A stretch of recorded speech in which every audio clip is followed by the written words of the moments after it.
عظيم هو الله وكلي القدرة، سام فوق الجميع. السماوات تحدث بمجده والفلك يخبر بعمل يديه.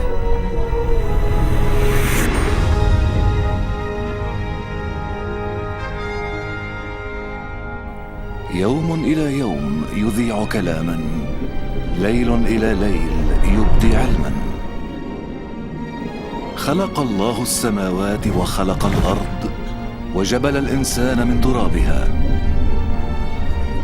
ثم نفخ فيه نسمة الحياة.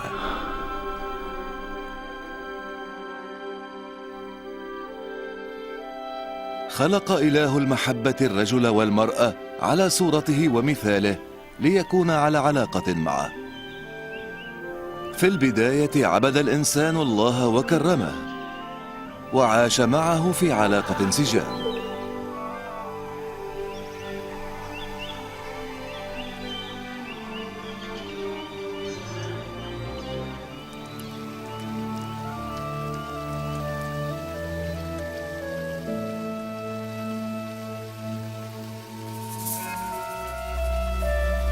واستمر هذا إلى يوم حاول فيه الشيطان إغراء المرأة لتأكل من ثمر شجرة معرفة الخير والشر، ثم أعطت للرجل الذي أكل بدوره، وبهذا تمرد الإنسان على إرادة الله وفعل ما يريد.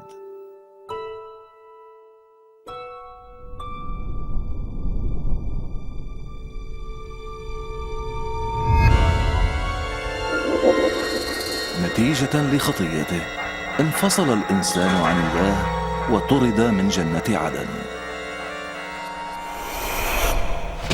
لكن الله لا زال يحب الإنسان، فلم يقصد الله مطلقا أن ينفصل عن خليقته. لكن كيف يمكن لإله عادل كلي القداسة أن يتغاضى عن خطية الإنسان؟ في الكتاب المقدس يكشف الله لنا عن خطته لخلاص العالم من حكم هذه الخطية، وأحد أوائل من اكتشفوا خطة الله هذه كان إبراهيم خليل الله.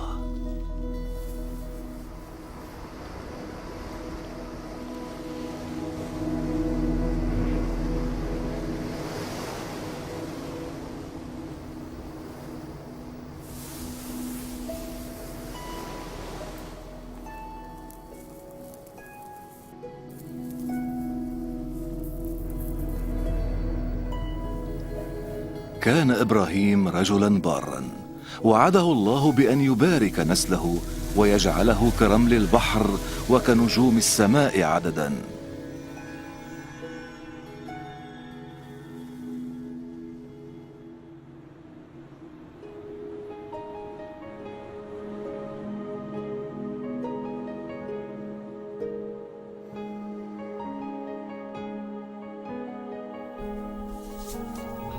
وليمتحن الله طاعة إبراهيم طلب الله منه أن يقدم ابنه وحيده ذبيحة له. وضع إبراهيم ثقته بإلهه وسعى لطاعته.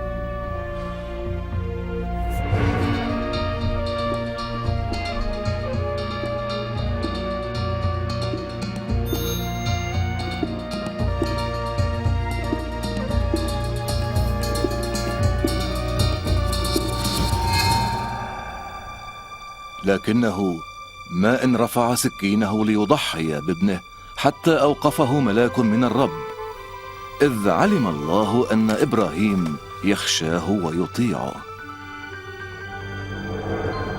ورأى إبراهيم كبشا عالقا في شجيرة، فقدمه ذبيحة لله عوضا عن ابنه. هكذا أوضح الله لإبراهيم أن الذبيحة يمكن أن تكون كفارة مؤقتة عن خطية الإنسان، إلى أن يقدم الله لنا ذبيحته الأسمى تكفيرا عن خطايا الجنس البشري. وبدلا من أن تفصل الخطية الإنسان عن الله، ستعيد ذبيحة الله هذه العلاقة. تحدثنا كلمة الله عمن كان سيأتي ليكون الذبيحة الأسمى تكفيرا عن خطايا العالم. فكما كان الكبش ذبيحة عوضا عن ابن إبراهيم، هكذا ستكون هذه الذبيحة عوضا عن الإنسان ليمكنه أن ينال غفران الله. كان البعض يسمون هذه الذبيحة المسيا، أي من سيأتي ليصالح العالم بالله إلى الأبد.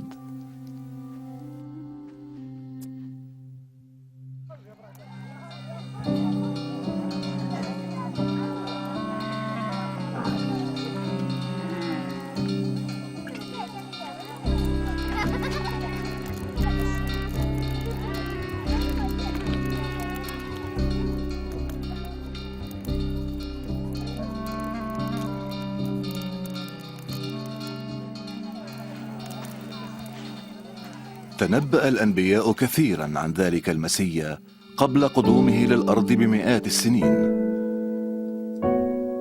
فقد أخبرنا النبي إشعياء أن ميلاده سيكون ميلادا معجزيا. فالعذراء ستحبل بطفل وسيدعى بحسب نسله الروحي ابن الله. وتنبأ النبي ميخا بأن مولد المسيا سيكون في مدينة بيت لحم، وأخبرنا النبي زكريا أن هذا المسيا سيدخل أورشليم راكبا ابن آتان كما سيخونه يهوذا أحد تلاميذه. تنبأ إشعياء بما سيفعله المسيا عند قدومه، إذ قال إن مسيح الرب سيبشر المساكين وسيعزي منكسري القلب، واهبا الحرية لأسرى الخطية، معلنا حلول اليوم الذي سيخلص فيه الرب شعبه.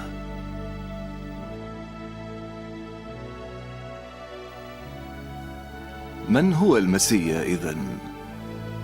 في القرن الأول للميلاد جاء للأرض نبي اسمه يسوع. اعتقد البعض أنه كان من تحدث عنه الأنبياء، لكن هل كان كذلك حقا؟ هل تحققت فيه جميع النبوات؟ هل كان يسوع أعظم من مجرد نبي؟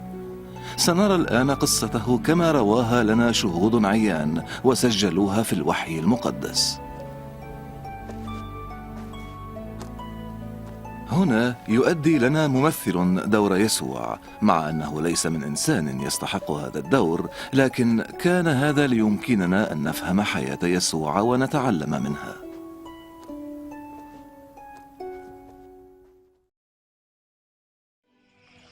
أيها الأصدقاء، سنتحدث إليكم عن الأمور التي حدثت منذ البداية لكي تعرفوا صحة التعليم والحق الذي أتى به يسوع المسيح.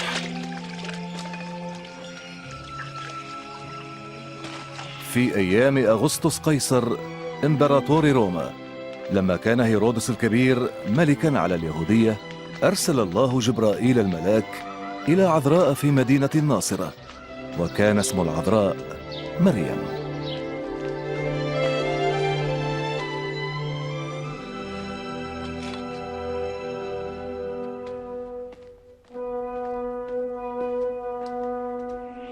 لا تخافي يا مريم، لأنك قد وجدت نعمة عند الله، وها أنت ستحبلين وتلدين ابنا وتسمينه يسوع.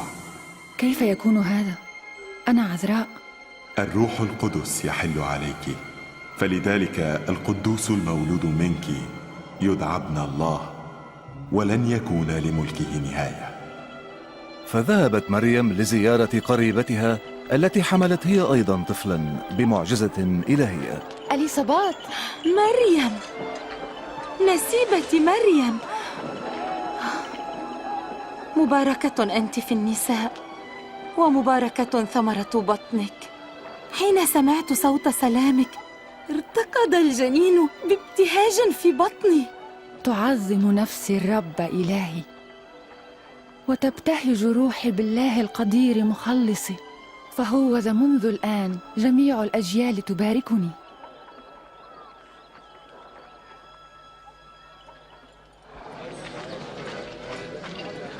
ليكن معلوما لديكم يا جميع سكان الناصرة أنه بأمر أغسطس قيصر سيتم إحصاء جميع سكان منطقتي الجليل واليهودية، وعلى كل واحد أن يسجل في القرية أو المدينة التي ينتسب إليها.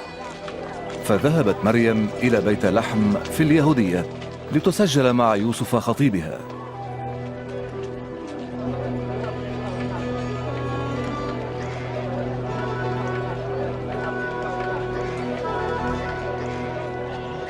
لكنهما لم يجدا مكانا لهما في بيت لحم سوى حظيرة وضيعة.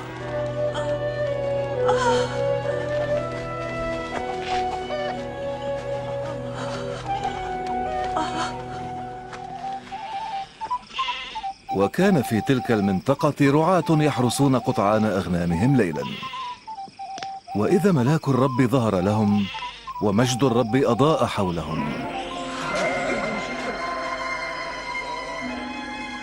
ولد لكم هذا اليوم في مدينة داود مخلص، هو المسيح الرب.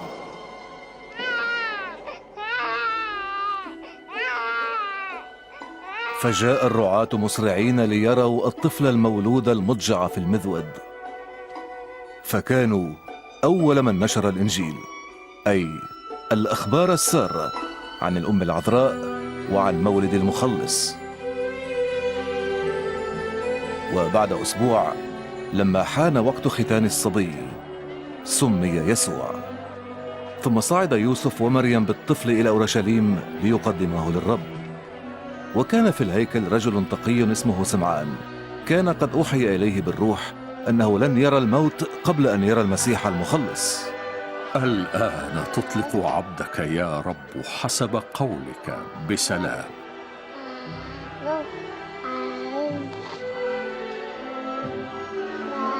لأن عيني قد أبصرتا خلاصك، هذا الطفل مختار من الله، ليبارككما الله.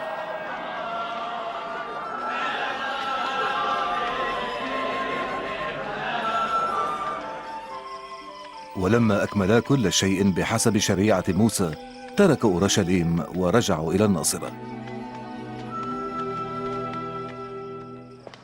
ولما بلغ يسوع 12 سنة صعد به يوسف ومريم إلى أورشليم لأجل عيد الفصح، ولكن عند رجوعهما ظناه بين الرفقة، لكن يسوع تأخر عنهما.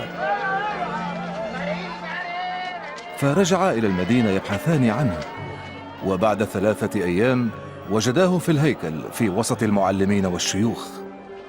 ابن من هذا الذي يسأل أسئلة كهذه؟ إنه من الناصرة، ظن أنه غادر معنا، اعذروا غيرته. وجميع الذين سمعوه اندهشوا من كلامه.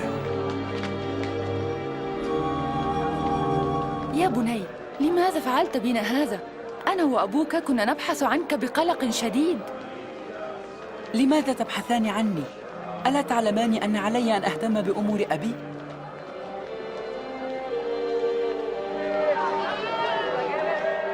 فعاد معهما إلى الناصرة، وكان ينمو في الحكمة والقامة والنعمة عند الله والناس.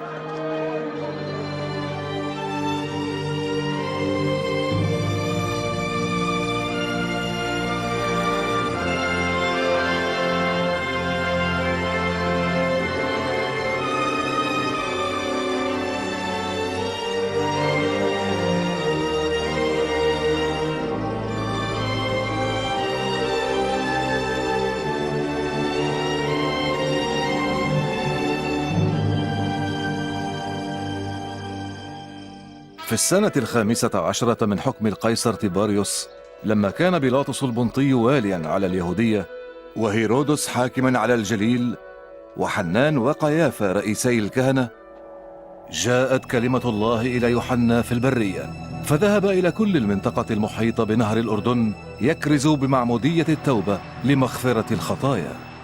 توبوا عن خطاياكم واعتمدوا فيغفر الله لكم خطاياكم.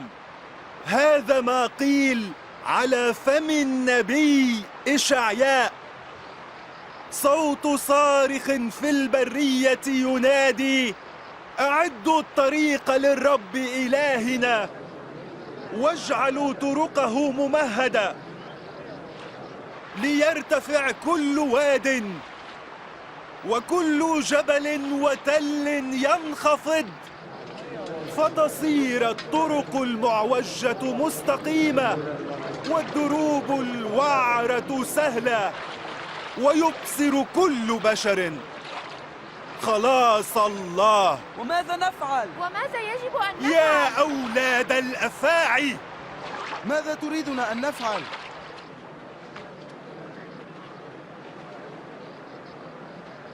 من له ثوبان فليعطي واحدا لمن ليس له، ومن لديه طعام فليفعل ذلك. يا معلم، نحن جباة ضرائب، ماذا نفعل؟ لا تستوفوا أكثر مما يجب. ونحن ماذا عنا؟ ماذا نفعل؟ لا تأخذوا مال أحد بالقوة، ولا تتهموا أحدا زورا، واكتفوا بأجوركم.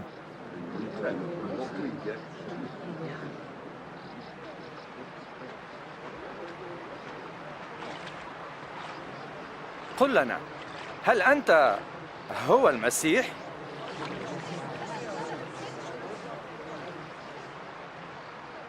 أنا أعمدكم بماء، لكن يأتي من هو أعظم مني، الذي لست أهلا أن أحل رباط حذائه.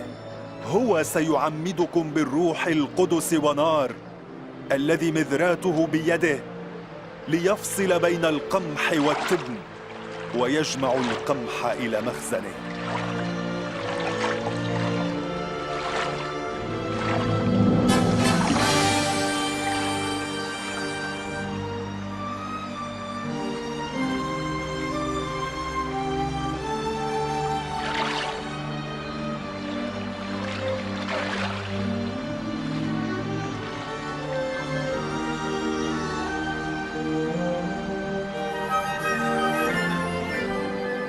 ونزل عليه الروح القدس في هيئة حمامة،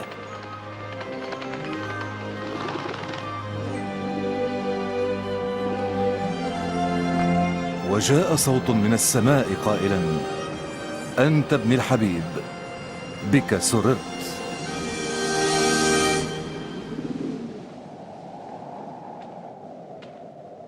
ولما ابتدأ يسوع خدمته كان يبلغ نحو 30 سنة، ورجع من نهر الأردن ممتلئا من الروح القدس، وكان يقتاد بالروح في البرية 40 يوما يجرب من إبليس، وفي كل تلك الأيام لم يأكل شيئا.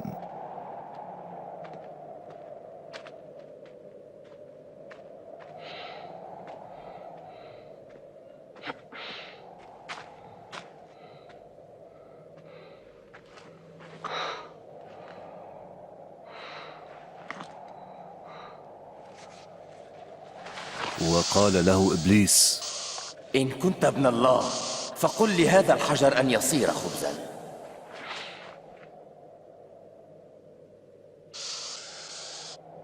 مكتوب أن ليس بالخبز وحده يحيا الإنسان.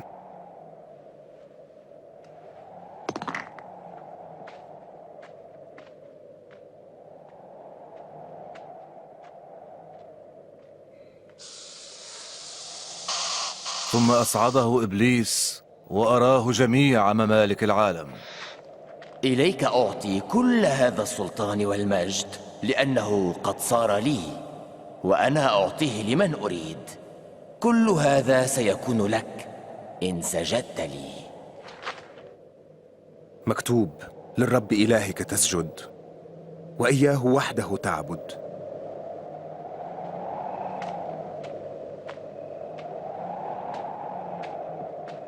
ثم أخذه الشيطان إلى أورشليم وأوقفه على جناح الهيكل. إن كنت ابن الله فالق نفسك من هنا، لأنه مكتوب: إن الله يرسل ملائكته لكي يحفظوك، وإنهم على الأيدي يحملونك لكي لا تصدم بحجر رجلك. يقول الكتاب: لا تجرب الرب إلهك.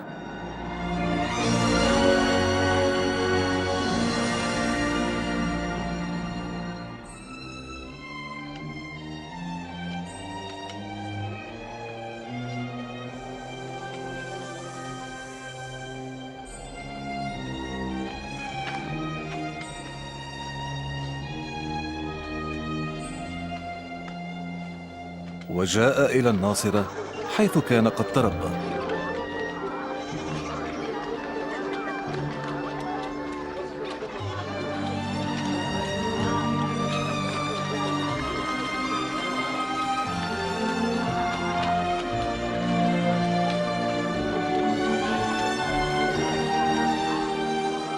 مرحبا. أهلا.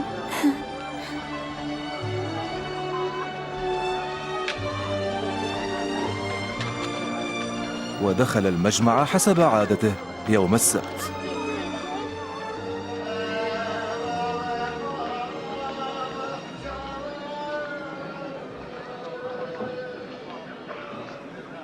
فدعاه الشيوخ ليقرأ من سفر النبي إشعياء.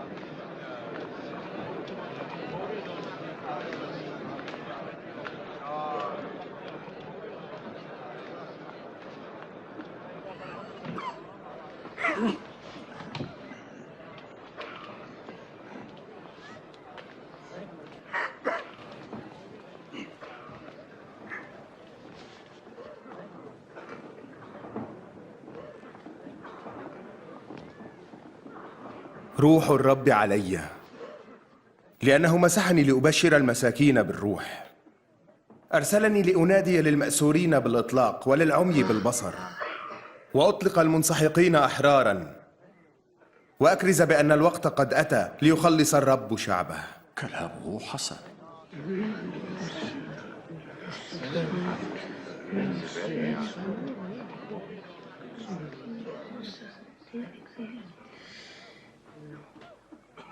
اليوم قد تم هذا الكلام الذي سمعتم. ماذا تم اليوم؟ ولكن المسيح هو الوحيد الذي يتمم هذا. كيف نتأكد من هذا؟ لابد ستقولون لي هذا المثل: أيها الطبيب اشفي نفسك. وستقولون لي: افعل هنا في وطنك ما سمعنا عنه في كفرناحوم. أقول لكم: ليس نبي مقبولا في وطنه. وبهذا الكلام أعلن يسوع أنه هو المسيح الملك الذي اختاره الله ليخلص الناس من خطاياهم وعقابها، إلا أن أهل الناصرة لم يؤمنوا به، فأرادوا أن يطرحوه عن الجبل. أما هو فجاز في وسطهم ومضى في طريقه.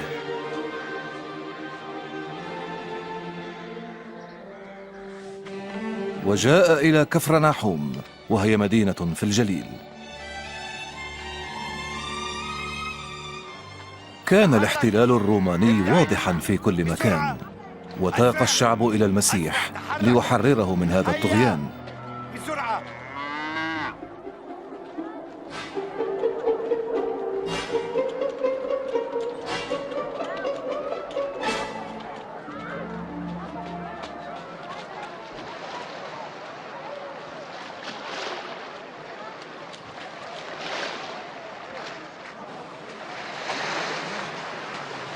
سلام لك. ولك يا معلم. هل أركب يا سمعان؟ تفضل. هل سيتركنا؟ تكلم إلينا. تكلم إلينا. تكلم إلينا يا يسوع.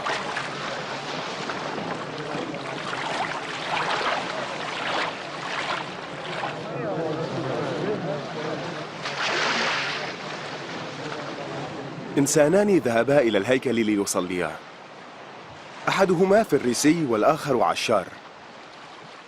أما الفريسي فوقف يصلي في نفسه: أنا أشكرك اللهم أني لست مثل باقي الناس الظالمين الزنات، وأشكرك أني لست مثل جاب الضرائب هذا. أصوم مرتين في الأسبوع وأقدم لك العشر من مالي. أما العشار فوقف بعيدا ولم يشأ رفع وجهه نحو السماء، بل قرع على صدره قائلا: اللهم ارحمني أنا الخاطئ. أقول لكم إن العشار وليس الفريسي عاد إلى بيته مبررا أمام الله، لأن كل من يرفع نفسه يتضع، وأما من يضع نفسه فيرتفع. ادخل بالسفينة إلى العمق، ثم ألقوا شباككم للصيد. يا معلم، لقد تعبنا الليل كله ولم نصطد شيئا. لكن أنت قلت سألقي الشبكة الآن. يعقوب، يوحنا،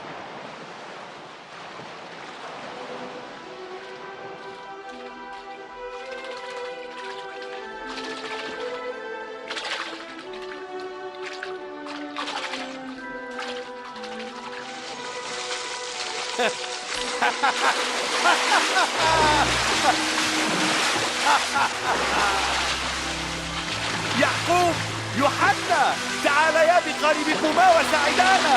هيا، إننا مشغولون بصيدنا.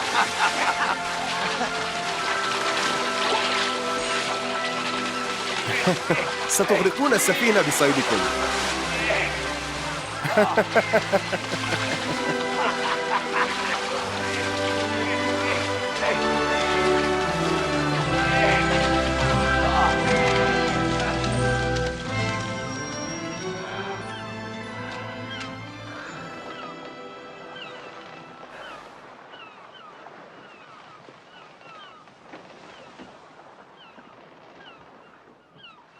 اخرج من سفينتي يا رب، أنا رجل خاطئ. لا تخف، من الآن تكون صيادا للناس.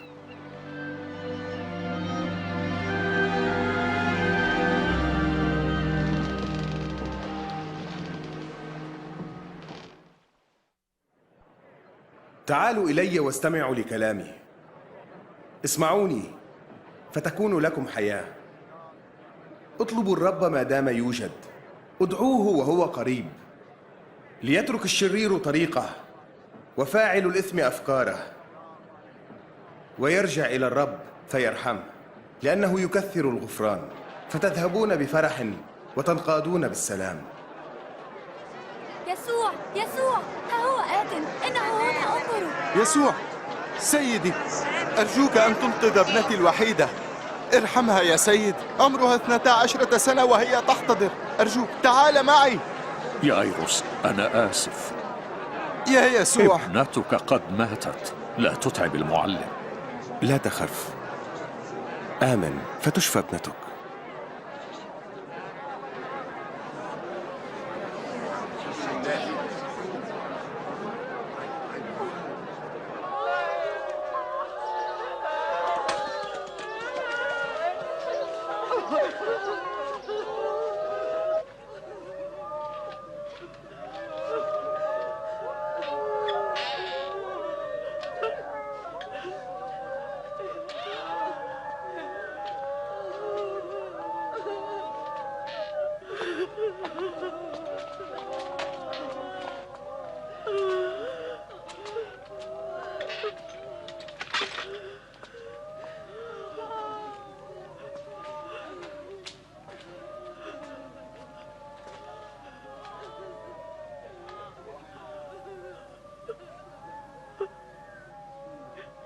لا تبكوا، لم تمت لكنها نائمة.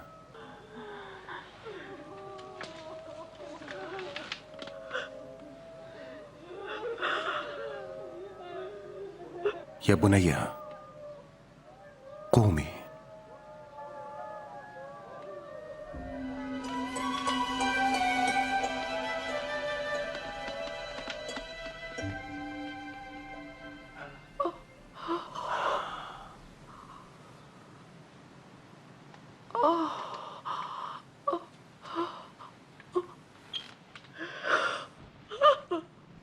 أعطوها شيئا لتأكل. لا تخبروا أحدا بما حدث.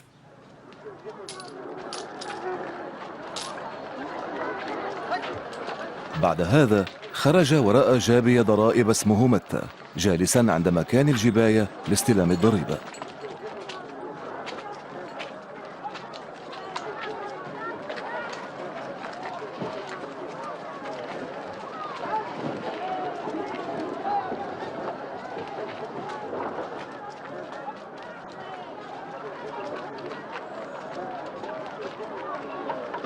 اتبعني.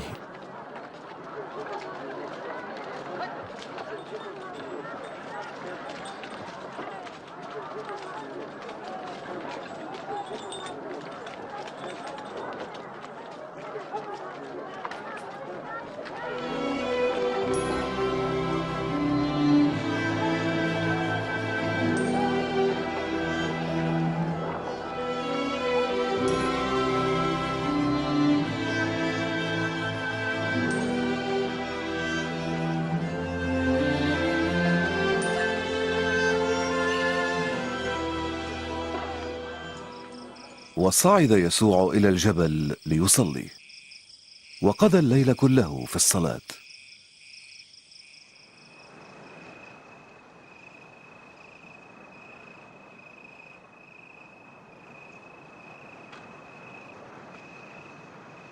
ولما حل النهار دعا تلاميذه 12 الذين دعاهم رسلا، وهم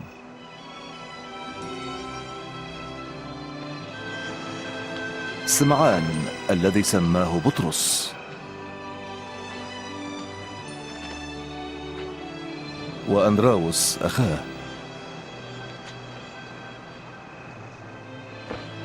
يعقوب،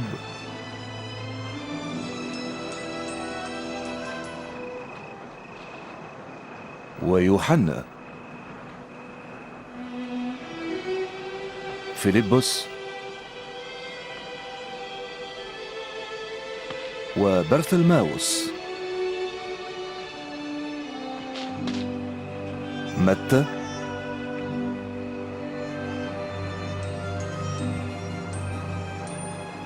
وتوما، يعقوب بن حلفة، وسمعان المدعو الغيور، ويهوذا أخا يعقوب، ويهوذا الإسخريوطي الذي سلمه فيما بعد.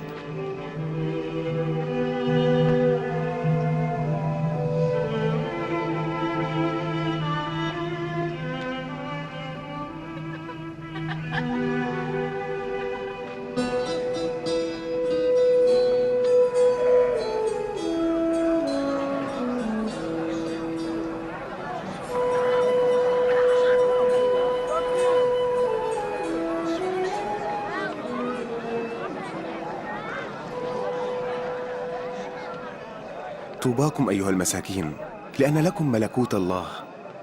طوباكم أيها الجياع لأنكم ستشبعون. طوباكم أيها الباكون الآن لأنكم ستفرحون. طوباكم إذا أبغضكم الناس ورفضوكم وأهانوكم واتهموكم بالسوء لأجل ابن الإنسان. افرحوا في ذلك اليوم وتهللوا، لأن أجركم عظيم في السماء، لأنه هكذا كان آباؤهم يفعلون بالأنبياء.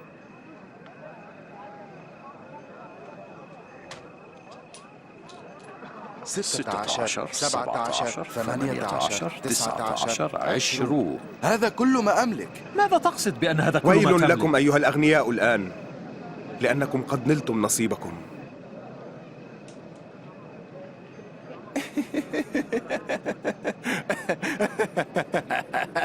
لا يريد أن يكون غنيا، لابد من أنه مجنون. ويل لكم أيها الضاحكون الآن، لأنكم ستحزنون وتبكون. ويل لكم إن مدحكم الناس، لأن آباءهم هكذا فعلوا بالأنبياء الكذبة. لكني أقول لكم أيها السامعون، أحبوا أعداءكم، أحسنوا إلى مبغضيكم، باركوا لاعنيكم، صلوا لأجل المسيئين إليكم.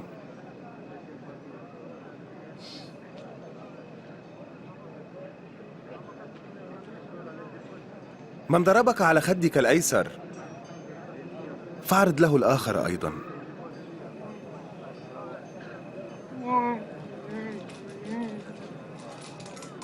ومن أخذ رداءك فلا تمنع عنه ثوبك. كل من سألك أعطه، ومن أخذ مالك فلا تطالبه به.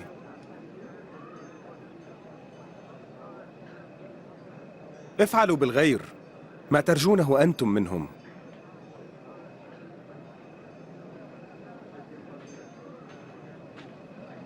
إن أحببتم الذين يحبونكم فقط فأي فضل لكم؟ لأن الخطاة يفعلون هذا أيضا. وإن أحسنتم للذين يحسنون إليكم فقط فأي فضل لكم؟ حتى الخطاة يفعلون هذا. كيف يلمسها؟ كيف يتحدث إليها؟ يا للعار.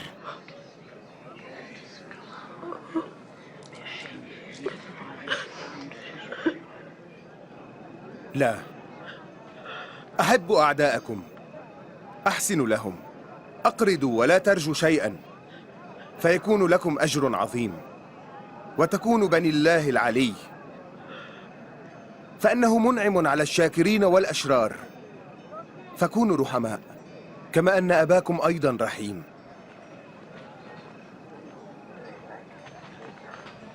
خلصنا يا يسوع.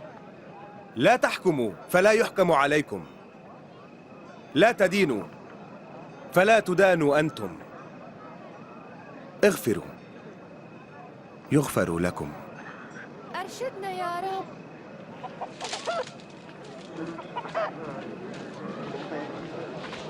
أعطوا فتعطوا أنتم أيضا، لأنه بالكيل الذي تكيلون به يكال لكم. لا يمكن لأعمى أن يقود أعمى، وأن فعل يسقط الاثنان في حفرة. ولماذا ترى عيوب أخيك؟ أما عيوبك أنت فلا تفطن لها.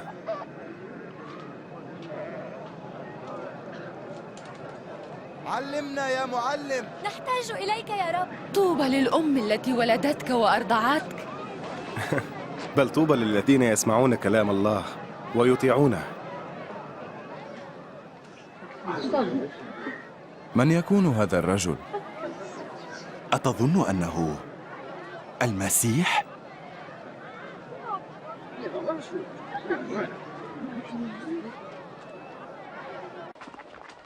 ودعا الفريسي يسوع إلى بيته لتناول العشاء معه، فذهب معه وجلس ليأكل. هيا يا أولاد، اخرجوا الآن. هل سمعتم؟ اذهبوا، إنهم أولاد مزعجون. ماذا تفعل هذه هنا؟ لا أدري.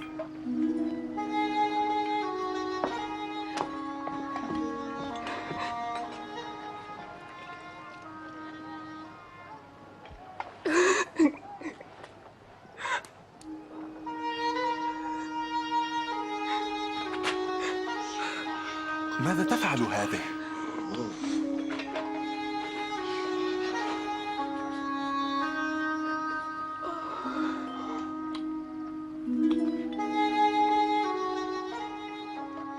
لو كان نبيا لعلم من هذه المرأة التي تلمسه،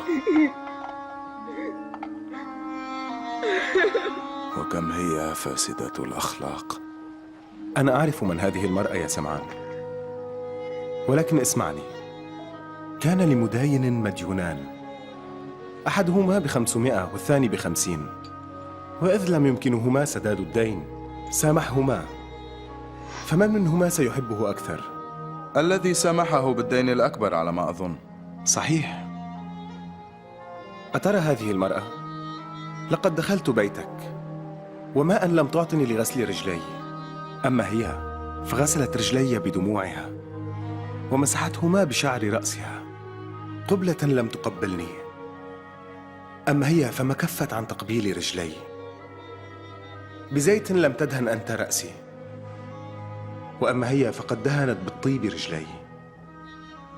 أقول لك قد غفرت خطاياها الكثيرة لأنها أحبت كثيرا، ومن يغفر له قليلا يحب قليلا.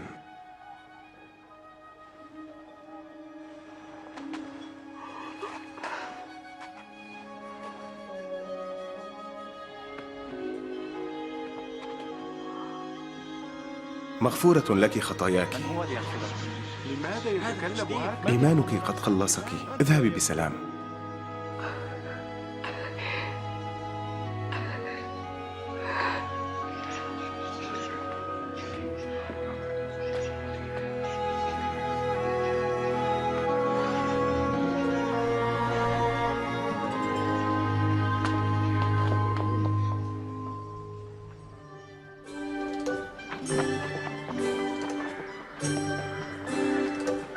وبعد ذلك كان يسوع يجول مبشرا بملكوت الله، ومعه 12 تلميذا، وبعض النساء اللواتي كن قد شفين من الأرواح النجسة: مريم التي تلقب بالمجدلية، يونا امرأة خوذي وكيل هيرودس، وسوسنة.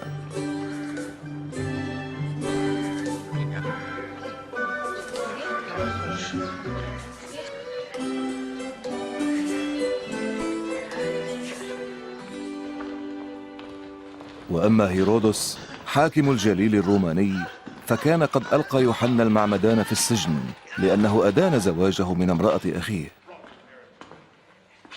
أخبرني، ومن باب مدينة نايين خرج موكب جنائزي، وكان الميت ابنا وحيدا لأرملة، ولما رآها يسوع أشفق عليها، فلمس النعش وقال: أيها الشاب، لك أقول قم. فقام الشاب الميت، ثم أعاده إلى أمه. اسأله: هل أنت المسيح الذي ننتظر قدومه، أم ننتظر شخصا آخر؟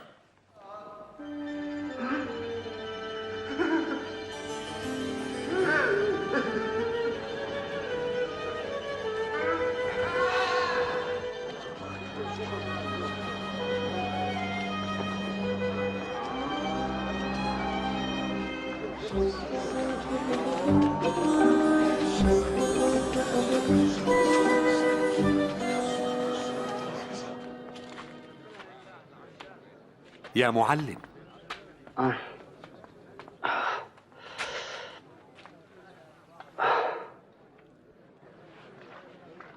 يا معلم، يوحنا أرسلنا لنسألك: هل أنت المسيح المنتظر، أم ننتظر قدوم غيرك؟ اذهبا واخبراه بما رأيتما. العمي يبصرون، والعرج يمشون، وطوبى لمن لا يشك في أبدا.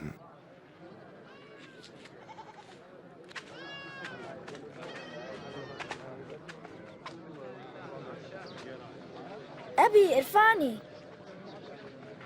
اصعد على كتفي. هل تراه الآن؟ إني أرى يسوع. خرج الزارع ليزرع أرضه، وفيما هو يزرع سقطت بذور على الطريق فداستها الأقدام، وأكلتها طيور السماء، وسقط بعضها على الصخر، فلما نبتت جفت لأنها لم تجد ماء،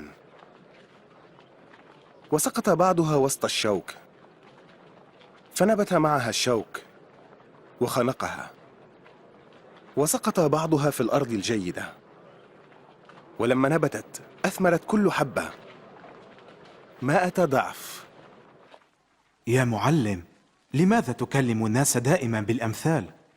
وهب لكم أن تعرفوا أسرار ملكوت الله، أما الآخرون فأكلمهم بأمثال، لأنهم ينظرون ولا يبصرون، ويسمعون ولا يفهمون.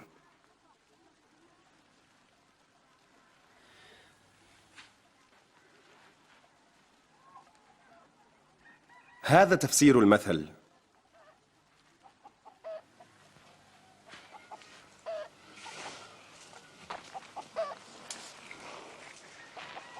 البذور هي كلمة الله، والساقط منها على الطريق هم الذين يسمعون، ولكن يأتي إبليس ويأخذ الكلمة من قلوبهم لئلا يؤمنوا ويخلصوا. والساقط على الصخر هم الذين يسمعون كلام الله بفرح، لكنهم بلا جذور، فيؤمنون إلى حين فقط، وحين تأتي التجارب يرتدون.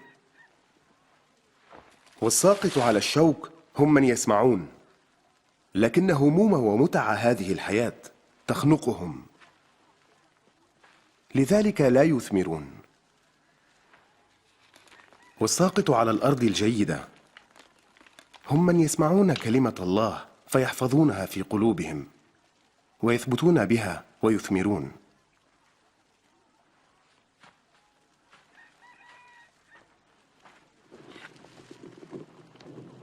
ليس أحد يشعل مصباحا ثم يغطيه، بل يضعه في مكان عال ليستنير به الداخلون. ليس خفي إلا وسيعلن، ولا مكتوم إلا ويعلم. فانتبهوا لما تسمعونه، لأن كل من له سيعطى، وأما من ليس له فالذي يظنه له سيؤخذ منه. يا معلم، أمك وإخوتك واقفون في الخارج يودون رؤيتك. أمي وإخوتي هم من يسمعون كلمة الله ويعملون بها.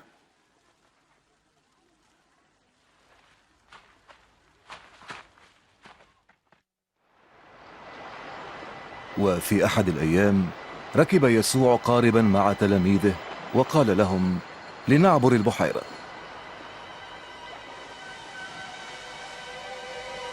وفيما هم يبحرون نام يسوع.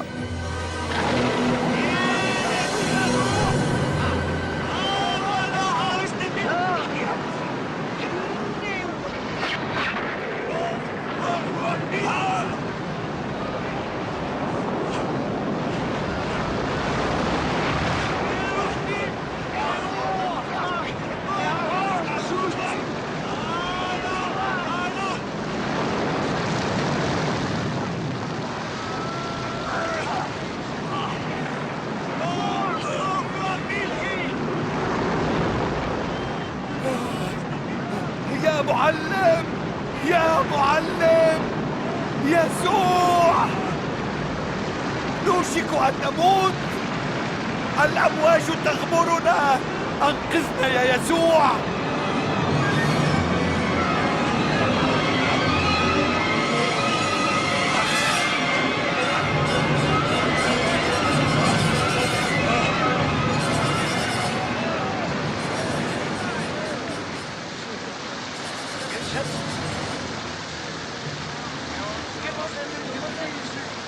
يسوع سيخلصنا.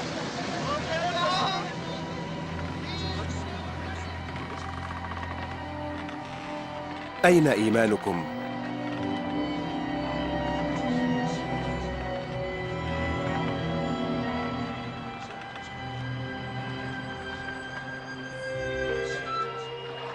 ثم عبروا البحيرة إلى منطقة الجدريين على الضفة المقابلة للجليل.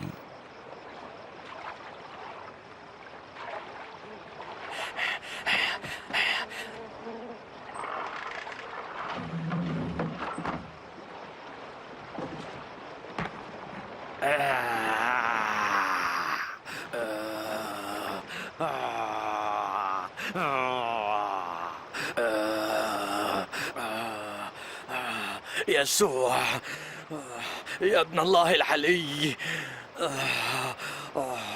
ماذا تريد مني؟ أرجوك لا تعذبني. ما هو اسمك؟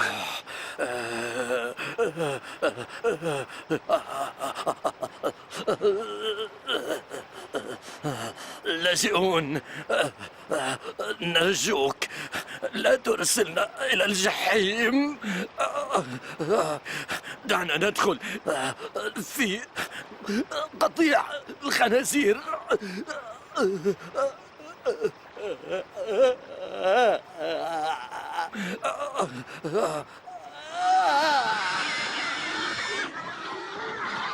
هاي، عودي إلى هنا. توقفي، توقفي.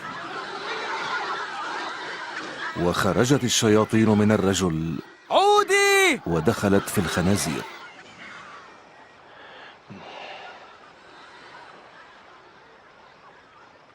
ارحل عنا أيها الساحر، اتركنا، ابتعدوا عن هذا المكان، اتركنا، ابتعدوا من هنا. أتبعك أينما تذهب، دعني أتبعك. بل اذهب واخبر بما صنع الله بك.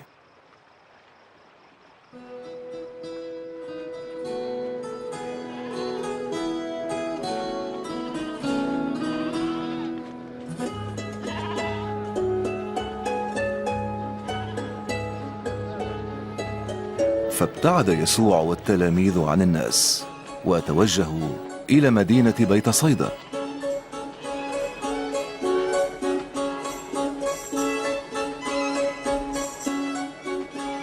وحين عرف الناس بهذا تبعوه إلى هناك.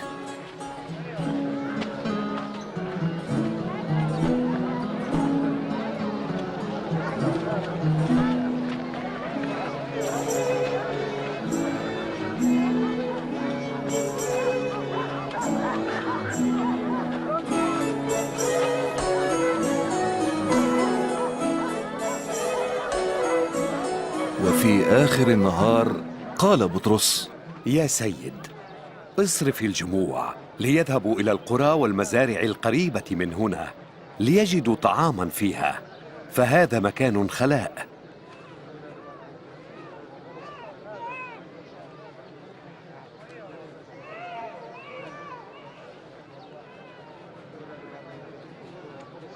أعطوهم أنتم شيئا ليأكلوا. لكن لدينا 5 أرغفة وسمكتان فقط.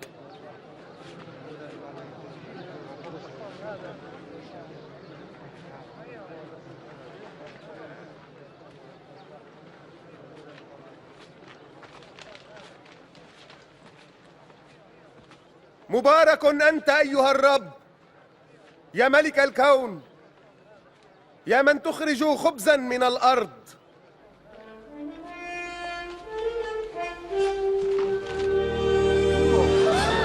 هذه معجزة غير معقول.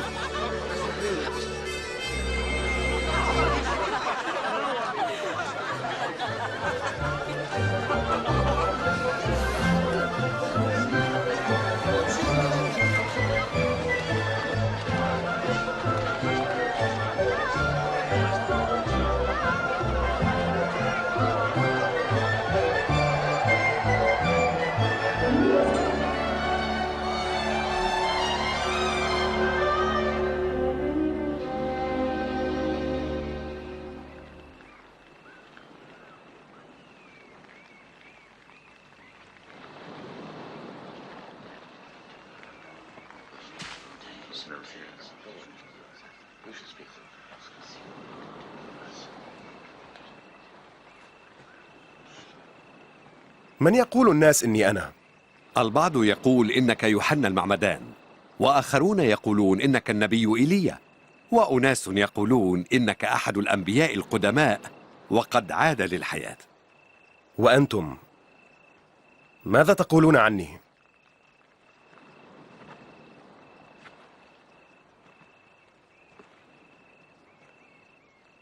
أنت هو المسيح. لا تخبر أحدا بهذا. ينبغي أن يتألم ابن الإنسان ويرفض، وأن يموت أيضا، وبعد 3 أيام يقوم حيا.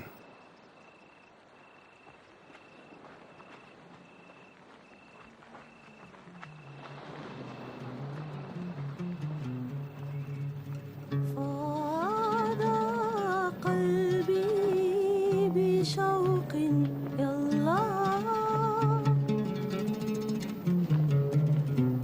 لك أنا أجيء بدموعي،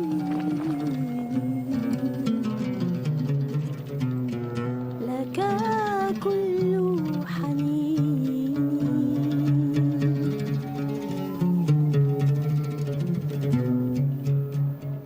من منكم سيتبعني؟ أنا أتبعك يا سيد، ولكن علي أولا أن أودع أهل بيتي. من يضع يده على المحراث ويلتفت للوراء لا يصلح لملكوت الله. من أراد أن يتبعني فلينكر ذاته ويحمل صليبه كل يوم ويتبعني. من أراد أن يخلص حياته سيخسرها، ومن ينفقها لأجلي سيربحها. ماذا ينتفع الإنسان لو ربح العالم كله وخسر نفسه؟ لأن من استحى بي وبكلامي سأستحي أنا به يوم أجيء في مجدي ومجد الآب والملائكة القديسين.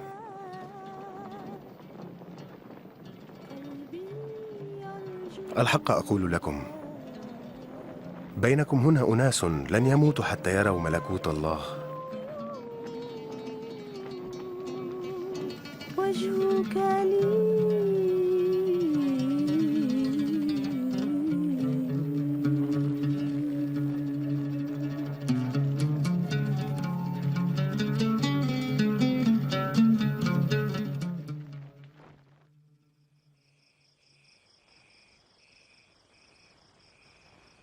ثم أخذ يسوع معه بطرس ويوحنا ويعقوب وصعد إلى جبل لكي يصلي.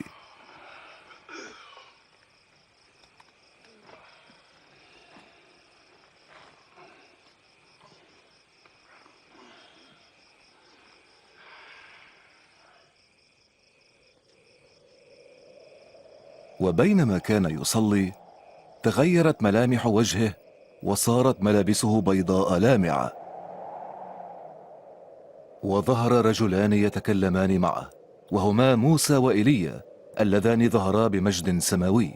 أنت ستتمم قصد الله وستموت في أورشليم.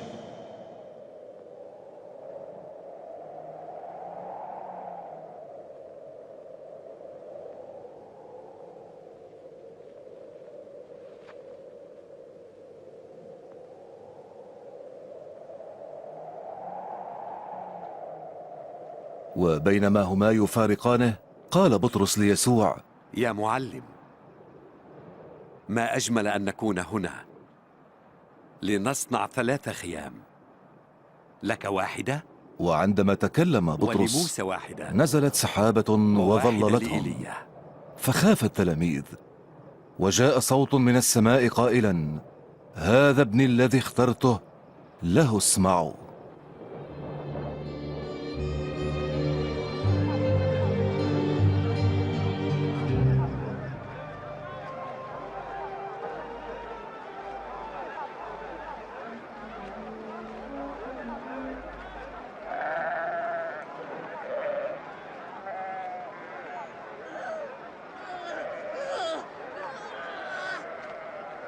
يا معلم، يا معلم، انظر إلى ابني، أرجوك أن تساعده، فهو ابني الوحيد. طلبت من تلاميذك إخراج الشيطان منه فلم يقدر. أيها الجيل العديم الإيمان، إلى متى أبقى معكم وأحتملكم؟ أحضر ابنك.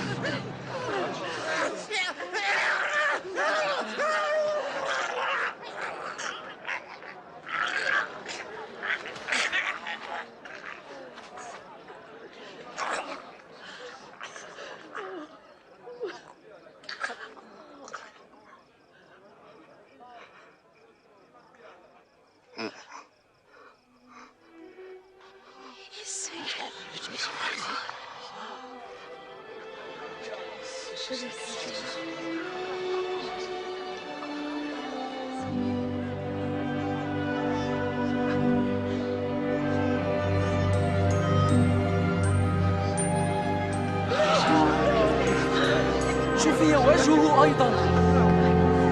المجد لله.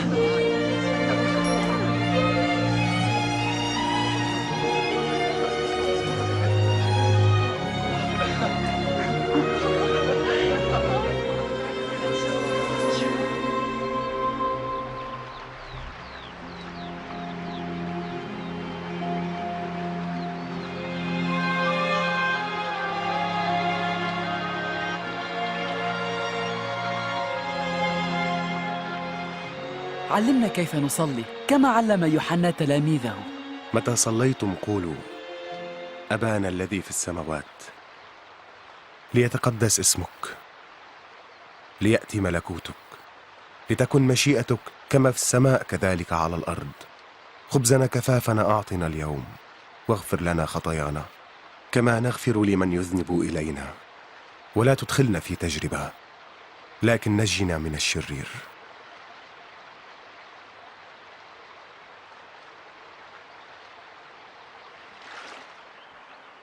اسألوا تعطوا، اطلبوا تجدوا، اقرعوا يفتح لكم. لأن كل من يسأل يأخذ، ومن يطلب يجد، وكل من يقرع يفتح له.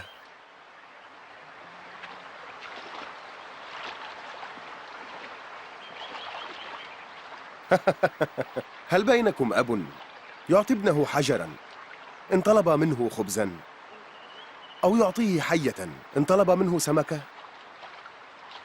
إذا كنتم أنتم تعطون عطايا جيدة لأولادكم، أفلا يعطي الآب السماوي الروح القدس للذين يسألونه؟ أقول لكم لا تهتموا في معيشتكم بما تأكلون ولا بما تلبسون، فالحياة أكثر من مجرد طعام، والجسد أكثر من مجرد لباس. انظروا إلى الطيور، لا تزرع ولا تحصد ولا تجمع في مخازن، لكن الله يقيتها. فكم أنتم أفضل جدا من الطيور.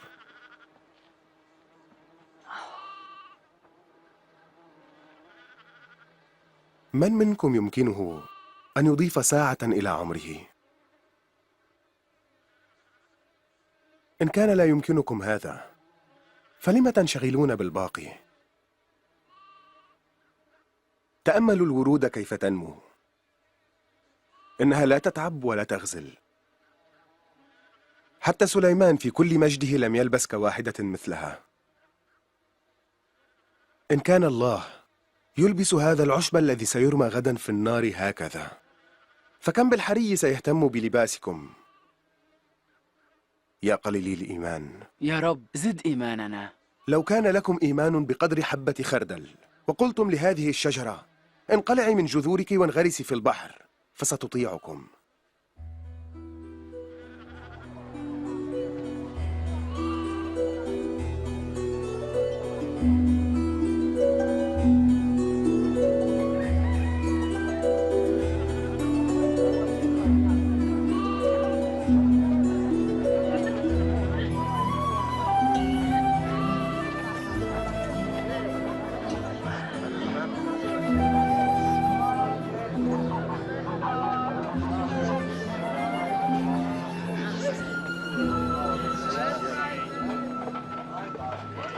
لا بد للعثرات أن تأتي، لكن ويل لمن يتسبب بها. خير له أن يعلق برقبته حجر ويرمى في البحر، بدلاً من أن يكون عثرة لأحد هؤلاء الصغار.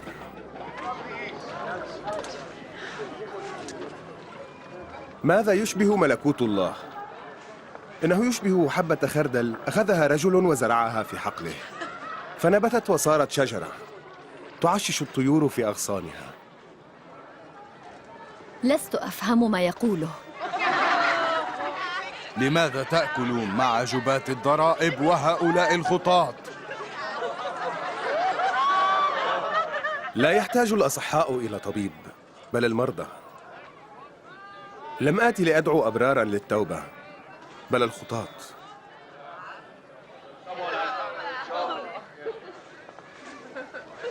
أخبرنا أكثر عن ملكوت الله، هل من مزيد؟ لا تخافوا أيها الأحباء، لأن أباكم قد سر أن يعطيكم الملكوت. بيعوا ما تملكون واعطوا مالكم للفقراء، واكنزوا لأنفسكم كنوزا في السماء، كنوزا لا تبلى أبدا، حيث لا يصل لصوص إليها ولا يفسدها السوس. فحيث يكون كنزك هناك يكون قلبك.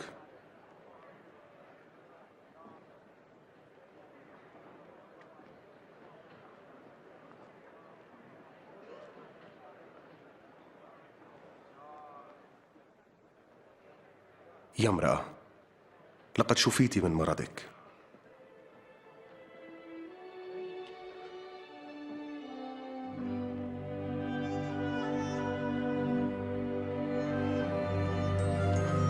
انظروا، لقد شفيت. إنها معجزة. تعالوا وانظروا. المجد لله. بعد مرض الطويل يحفظك الله. هناك 6 أيام يحل فيها العمل ويمكننا أن نأتي فيها للاستشفاء، ولكن ليس يوم السبت. أيها المنافقون، من منكم لا يهل ثوره أو حماره ويأخذه ليسقيه في يوم السبت؟ هذه امرأة من نسل إبراهيم قد ربطها الشيطان 18 عاماً، أفلا تفك من هذا القيد في يوم السبت؟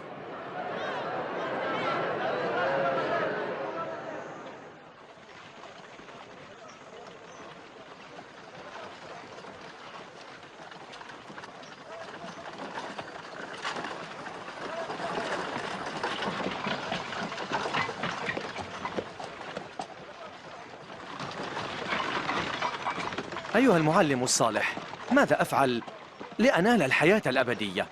لماذا تدعوني صالحا؟ ليس صالح إلا الله. أنت تعرف الوصايا: لا تزني، لا تقتل، لا تشهد بالزور، أكرم أباك وأمك. كل هذه الوصايا قد أطعتها منذ صغري. ينقصك شيء واحد فقط: بع أملاكك وأعط ثمنها للفقراء، فيكون لك كنز في السماء. ثم تعال واتبعني. ولكننا تجار أغنياء. ما أعسر دخول ذوي الأموال إلى ملكوت الله، فأن دخول جمل من ثقب إبرة أيسر من دخول غني إلى ملكوت الله. فكيف نخلص إذن؟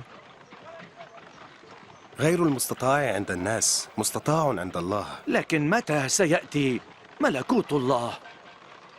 لا يأتي ملكوت الله بمراقبة العلامات، ولا يقولون انظروا إنه هنا أو هناك، فملكوت الله في داخلكم.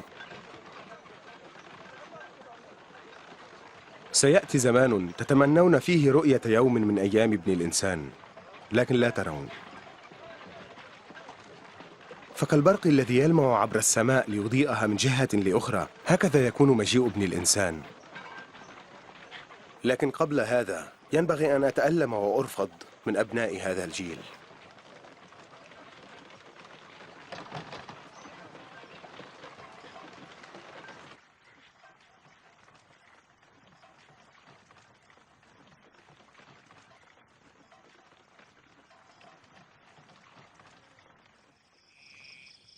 زوال السماء والأرض أسهل من سقوط نقطة واحدة من الشريعة. أنبياء وملوك كثيرون تمنوا أن يروا ما ترونه ولم يروا، وأن يسمعوا ما تسمعون ولم يقدروا. فماذا نفعل؟ ماذا تقول الشريعة؟ كيف تفهمها؟ تحب الرب إلهك من كل قلبك ومن كل نفسك ومن كل قدرتك ومن كل فكرك، وتحب قريبك مثل نفسك. أحسنت، اعمل بهذا فتحيا.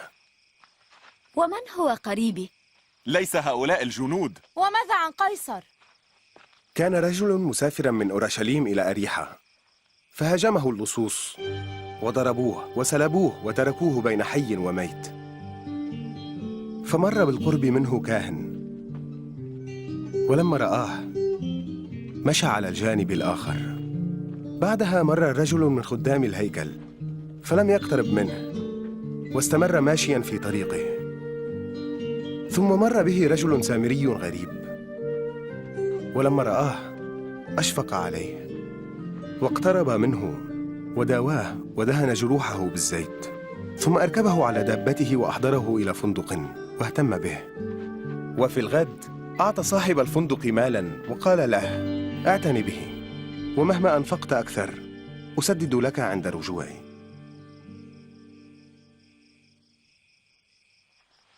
فأي هؤلاء الثلاثة كان قريب هذا الرجل؟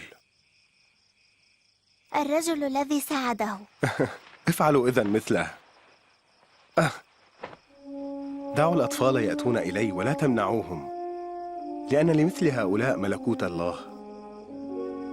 الحق أقول لكم: من لا يقبل ملكوت الله كطفل صغير فلن يدخله. ومن يقبل طفلا باسمي يقبلني، والذي يقبلني يقبل الذي أرسلني، لأن الأصغر فيكم هو أعظم الجميع.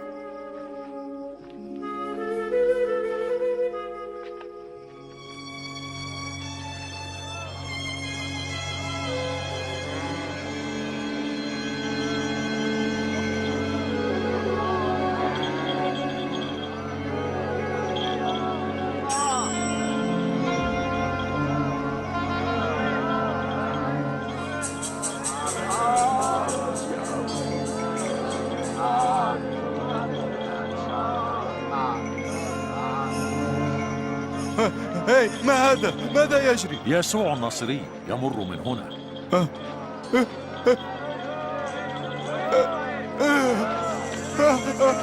يسوع! يا يسوع، يا ابن داود ارحمني.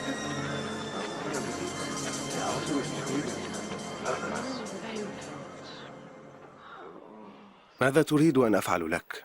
أريد أن أبصر.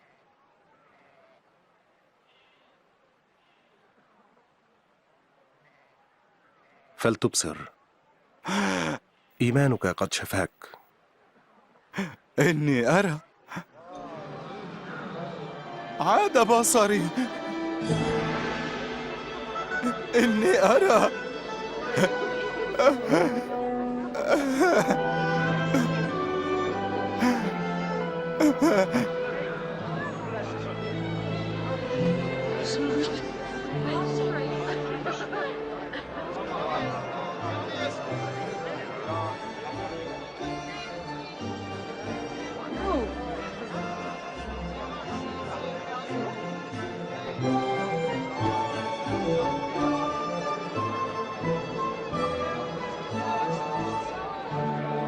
هذا الإنسان بالحقيقة نبي.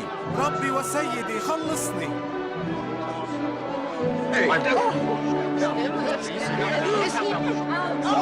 يا رب خلصنا خلصنا، مجدا لله. أرشدنا يا وبدأ رب. الناس يؤمنون بيسوع المسيح ربا. وكان في أريحة جابي ضرائب اسمه زكا، جاء ليرى يسوع لكنه لم يستطع بسبب الزحام فتسلق شجرة. انزل يا زكا، أريد أن أزورك في بيتك اليوم. في بيتي؟ سيدخل بيت رجل خاطئ؟ كيف يعرف زكا يسوع؟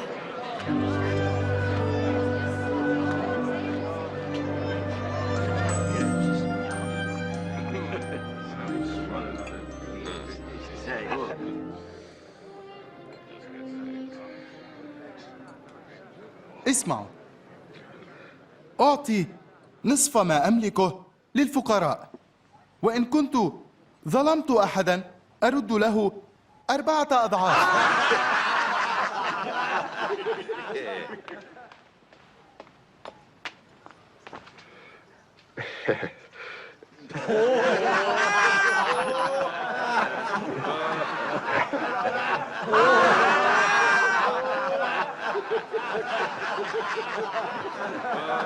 لا أصدق، جابي ضرائب يرد المال للناس، مستحيل.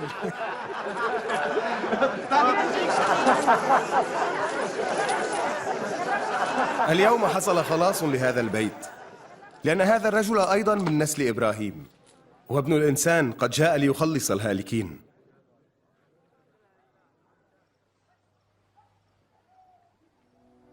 اسمعوا، سنذهب إلى أورشليم حيث سيتم ما كتبه الأنبياء عن ابن الإنسان، عن تسليمه للرومان واستهزائهم به وإهانته وبصقهم في وجهه، ثم جلده وصلبه. لكنه في اليوم الثالث سيقوم حياً.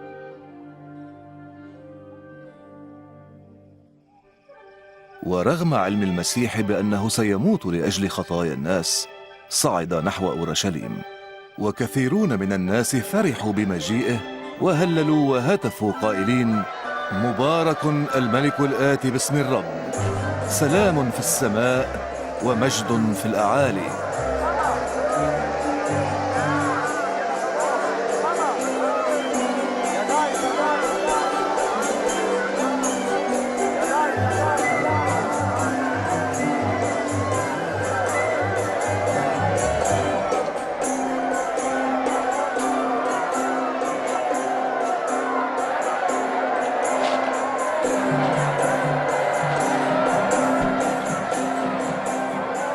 يا معلم، اطلب من تلاميذك السكوت. أقول لكم لو سكت هؤلاء فهذه الحجارة لن تسكت.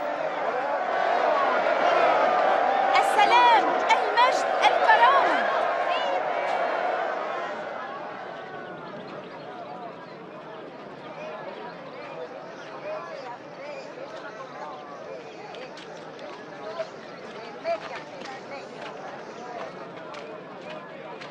ولما اقترب من مدينة أورشليم ورآها أخذ يبكي عليها.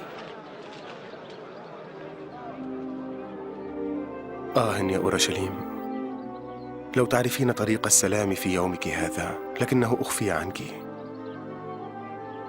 سيأتي يوم يحاصرك فيه أعداؤك ويطوقونك بالمتاريس من كل جانب ويهدمون أسوارك عليك وعلى بنيك، ولا يتركون فيك حجرا على حجر، لأنك لم تعرفي زمان افتقادك.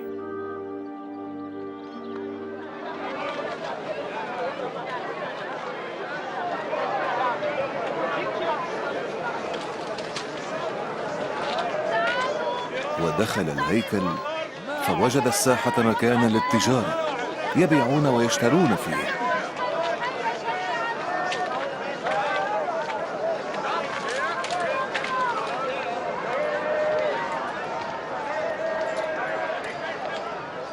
ستة، 7، 8، 9، 10، 11، 12، 13، 14، 15، 16، 17، 18، 19، 20، 21، 22، 23.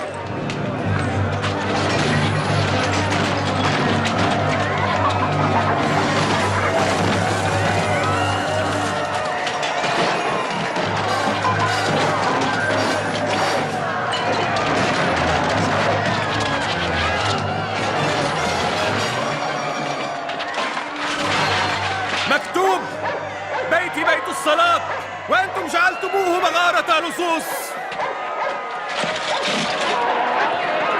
ماذا سيفعل؟ أوقفوه! أوقفوه!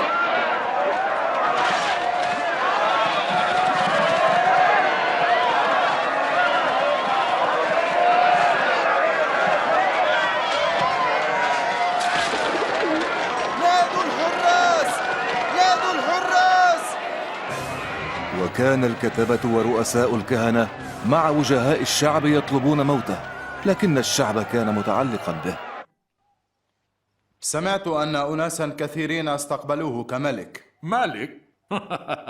ملك اللصوص والشحاذين، رأينا أمثاله قبلا، جاءوا وادعوا ما يدعي ومضوا. ألا ترى أن عدد أتباعه يزداد يوميا؟ الناس يحبونه ويظنونه ملكا. إني أحذركم جميعا، إن أخل هذا الرجل بالأمن ثانية فسأحملكم المسؤولية.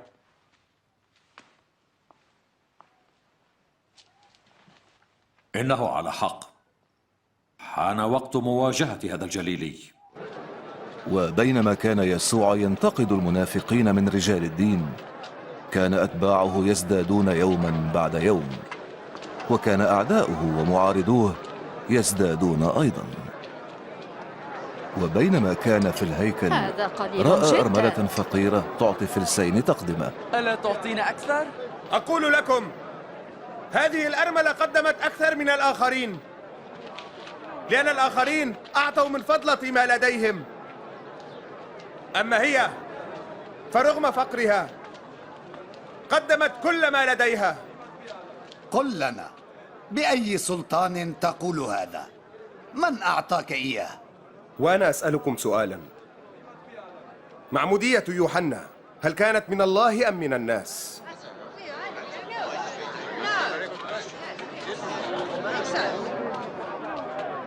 بماذا نجيب؟ إن قلنا من الله فسيقول لماذا لم تؤمنوا به؟ وإن قلنا من الناس فسيرجمنا هذا الجمع، لأنهم يؤمنون بأن يوحنا نبي. في الحقيقة لا نعرف من أين. ولا أنا أقول لكم بأي سلطان أفعل هذا.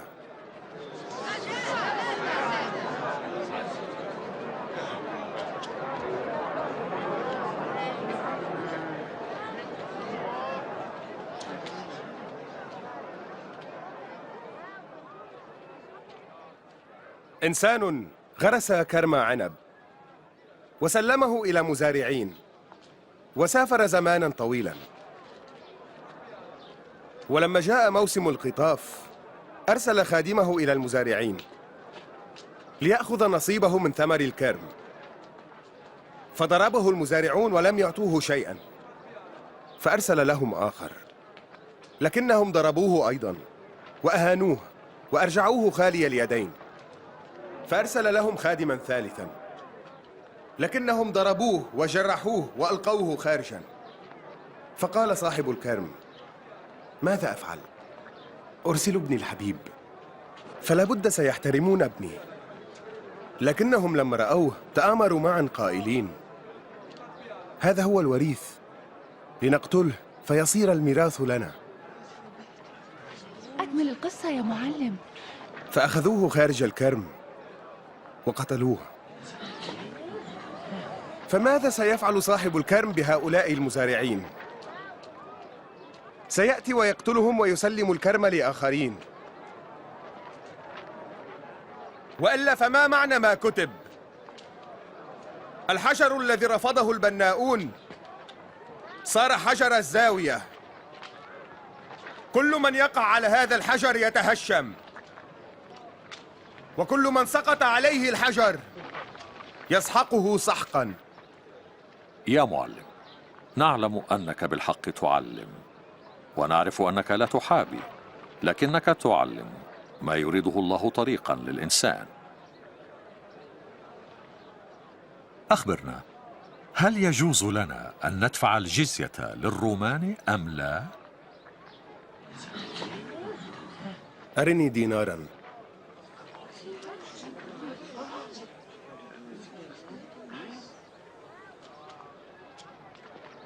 لمن هذه الصورة والكتابة؟ لقيصر. أعطوا إذن لقيصر ما هو لقيصر، وما لله أعطوه لله. ما جوابك على هذا؟ واقترب عيد الفصح، ذكر نجاة بني إسرائيل من يد فرعون، وكان على الناس أن يذبحوا خروف الفصح. فأرسل يسوع المسيح بطرس ويوحنا ليعدا عشاء الفصح.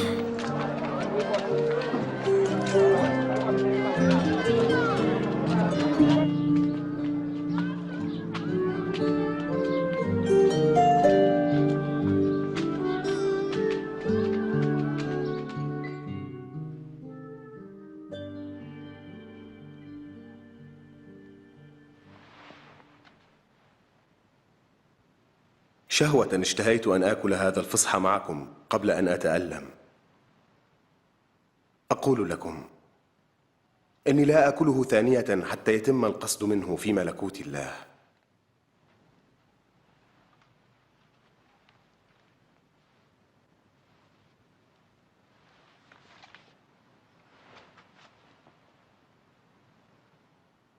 مبارك أنت أيها الرب يا ملك الكون، يا من تخرج الثمر من الكرمة.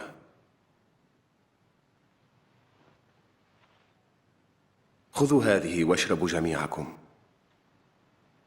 لأني لا أشرب من نتاج الكرمة حتى يأتي ملكوت الله.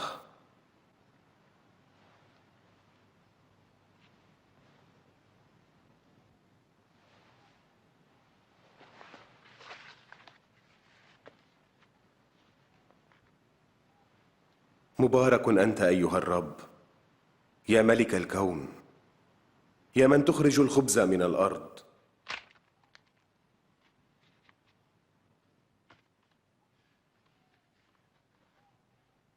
هذا هو جسدي الذي يبذل عنكم،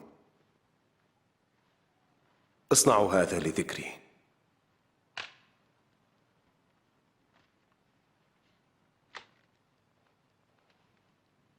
هذه الكأس هي العهد الجديد بدمي الذي يسفك عنكم.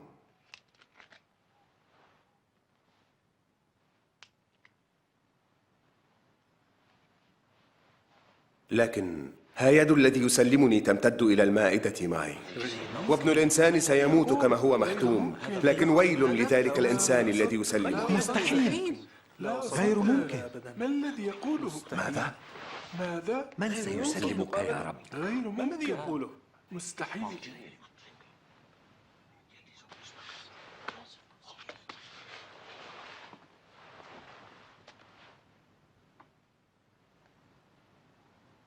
ليكن الكبير فيكم كالأصغر، وليكن السيد كالخادم. فمن هو الأكبر، الذي يجلس إلى المائدة أم الذي يخدم؟ طبعا الجالس إلى المائدة، لكني أنا بينكم كالخادم.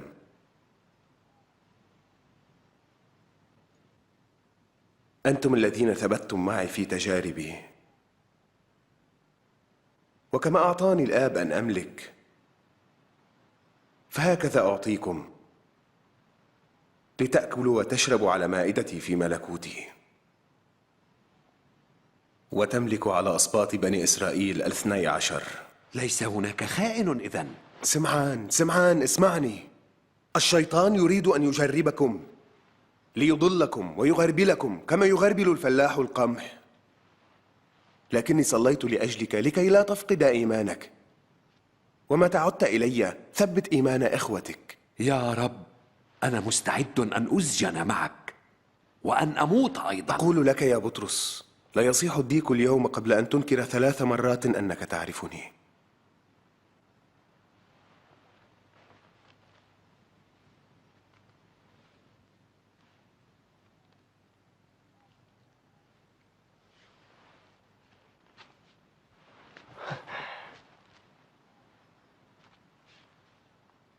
هل احتجتم شيئا حين أرسلتكم بلا مال ولا زاد؟ كلا أبدا.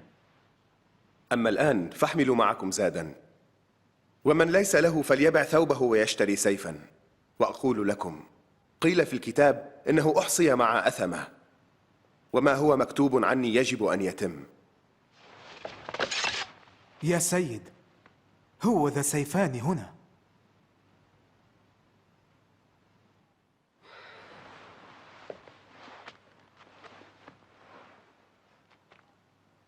هذا يكفي. واجتمع شيوخ الشعب ليتشاوروا في كيفية التخلص من يسوع. ودخل الشيطان في يهوذا الملقب بالإسخريوطي، وهو أحد التلاميذ 12. وذهب يهوذا إلى شيوخ الشعب وقادة الحرس كي يفاوضهم على تسليم يسوع لهم. وفي هذه الأثناء غادر يسوع مدينة أورشليم وتوجه إلى جبل الزيتون ليصلي. صلوا لكي لا تدخلوا في تجربة.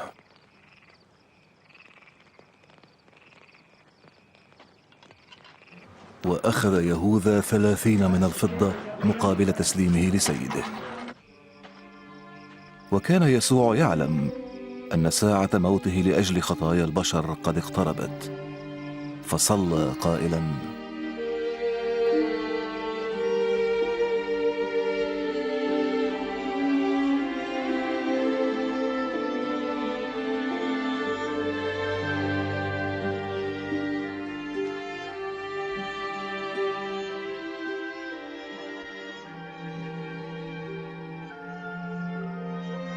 يا أبتاه، إن شئت فأجز عني هذه الكأس، لكن لتكن لا إرادتي بل إرادتك.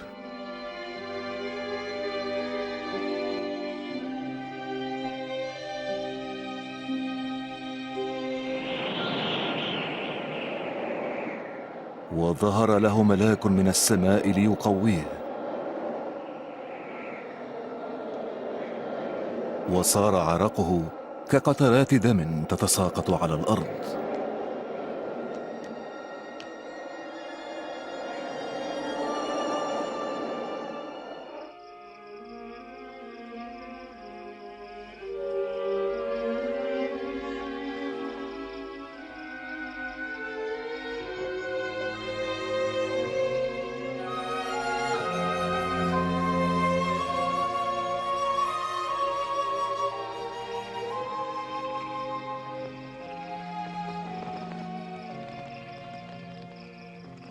لماذا أنتم نيام؟ انهضوا وصلوا لئلا تدخلوا في تجربة.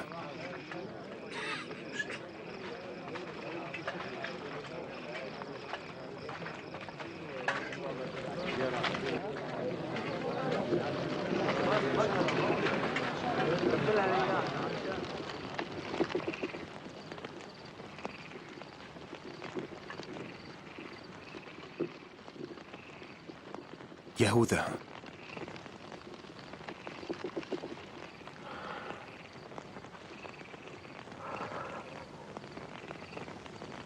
أبقبلة تسلم ابن الإنسان؟ يا رب، هل نضرب بالسيف؟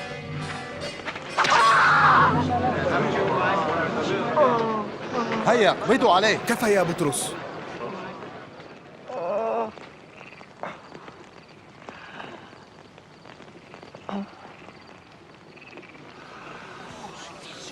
معجزة. هل أنا مجرم لتأتوني بعصيكم وسيوفكم؟ في كل يوم كنت معكم في الهيكل ولم تمدوا علي الأيادي، لكن هذه ساعتكم، أنتم وسلطان الشر.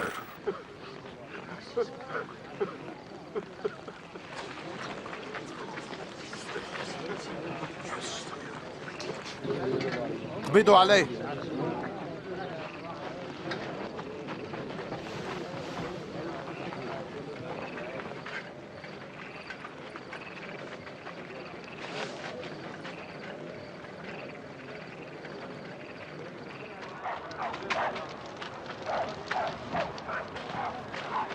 احرسوه جيدا.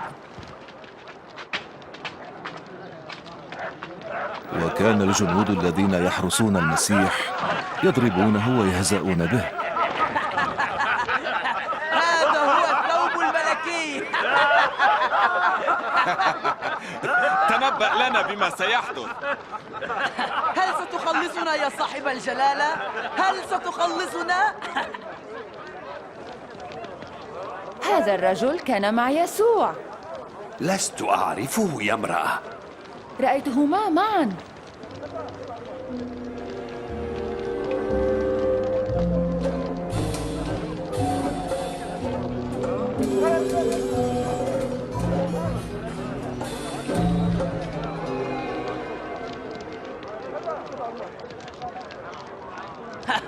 سيدي، نحن خدامك المطيعون.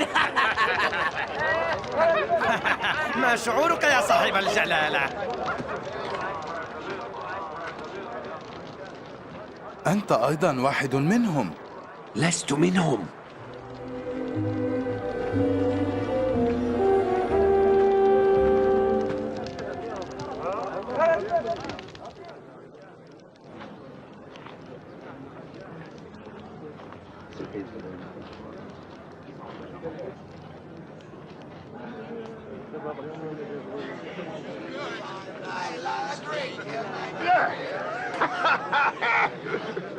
أنا متأكد أن هذا الرجل كان مع يسوع، كما أنه من الجليل.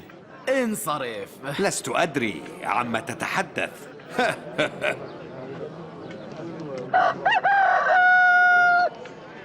عندها التفت يسوع إلى بطرس، فتذكر بطرس كلامه له. لا يصيح الديك اليوم قبل أن تنكر 3 مرات أنك تعرفني.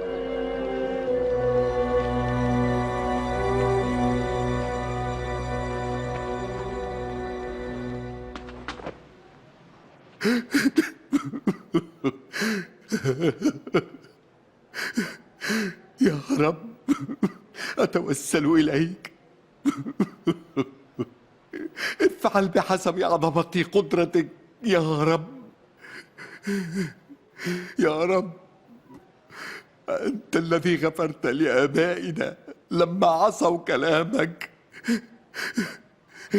يا رب، غضبت عليهم لكنك لم تفنهم من أجل محبتك لهم وعهدك معهم وأمانتك. أبقيتهم فاغفر لي.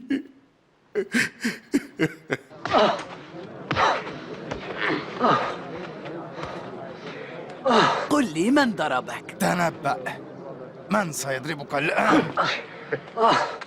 كفى، يكفي هذا. هاتوه للمجلس. هيا.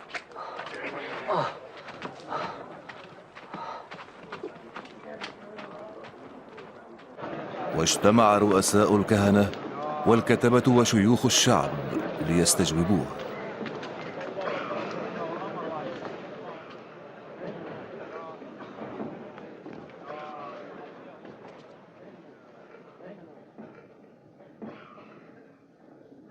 قل لنا، هل أنت المسيح؟ إن أجبت فلن تصدقوني، وإن سألت سؤالا فلن تجيبوني.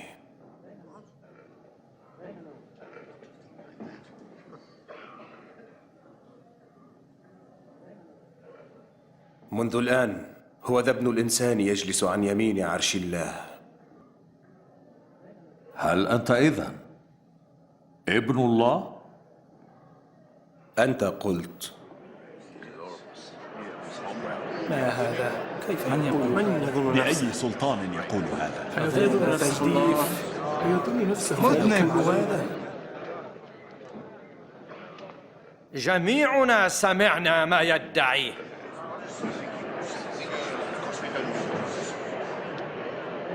سنأخذه إلى بيلاطس. نأخذه إلى بيلاطس. هو يعلم. نعم، خذوه من هنا.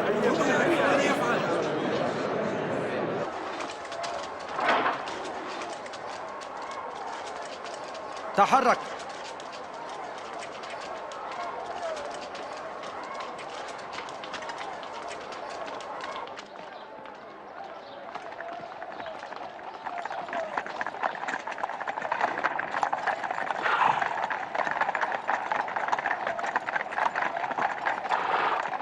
فجاءوا به إلى بيلاطس أكثر حكام الرومان قسوة، وكان قد صلب قبله آلافا من الناس.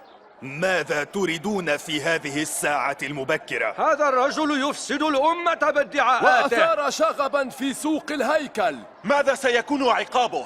احكم عليه. لكني لا أجد سببا لإدانته. نحن وجدناه مذنبا، فهو ينهى عن دفع الضريبة لقيصر ويزعم أنه المسيح الملك.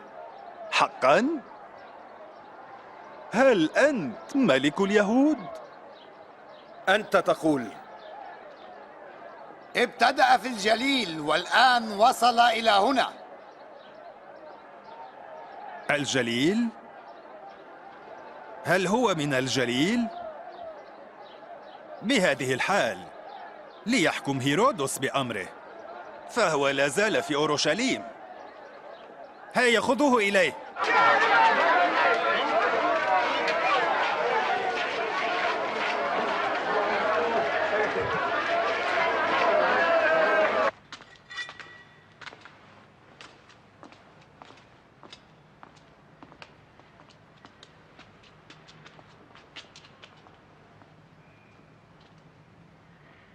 ماذا تقول عن نفسك؟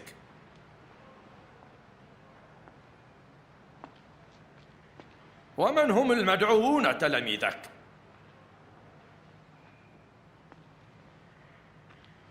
سمعت أنك تصنع المعجزات.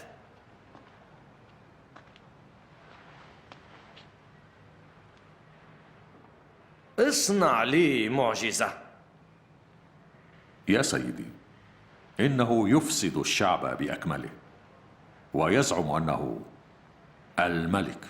هذا الرجل ملك؟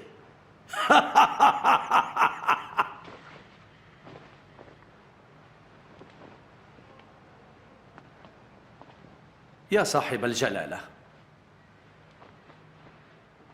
قدموا له التحية.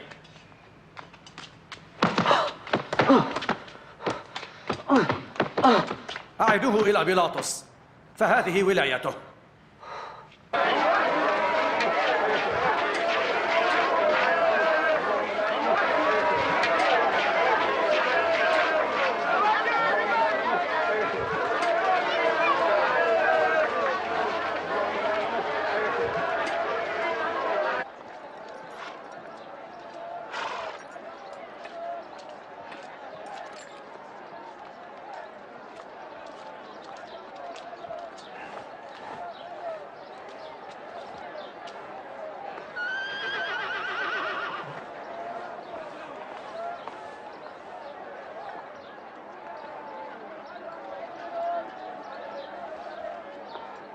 لم يفعل هذا الرجل ما يستحق الموت.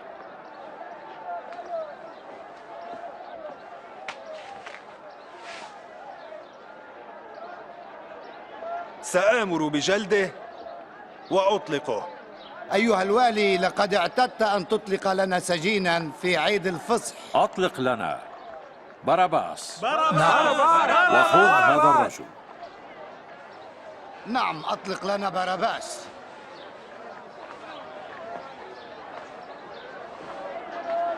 اصلبه. نعم، اصلبه. أنت وأنت اجلدا.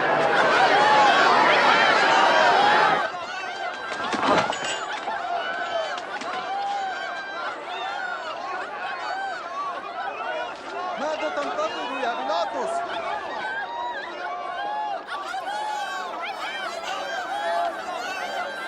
إنه يسوع.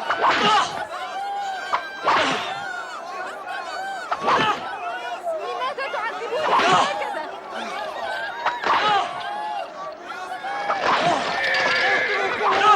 إنه المسيح. إنه لم يرتكب ذنبا.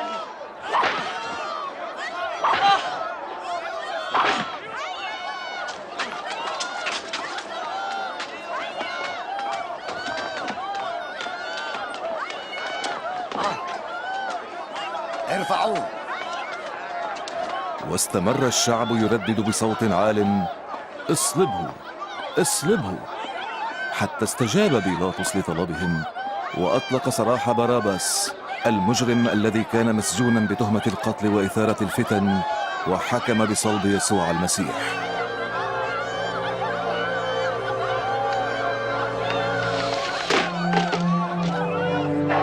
ارجعوا ارجعوا، ابتعدوا للخلف، ابتعدوا. أفشعوا الطريق. ارجعوا ارجعوا، ابتعدوا للخلف، ابتعدوا. أفشعوا الطريق. ابتعدوا. أفشعوا الطريق. تحرك حين آمرك. انهض انهض.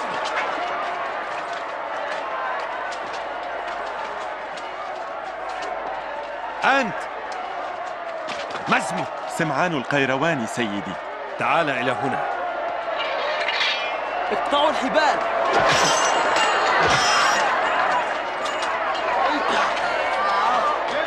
احملها أنت. هيا تحرك.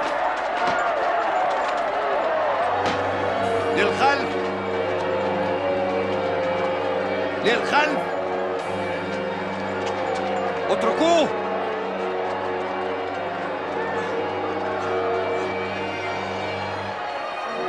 أفسحوا الطريق.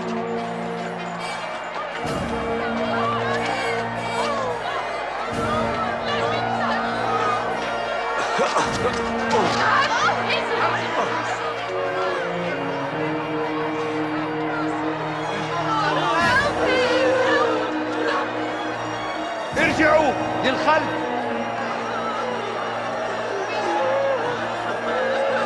للخلف.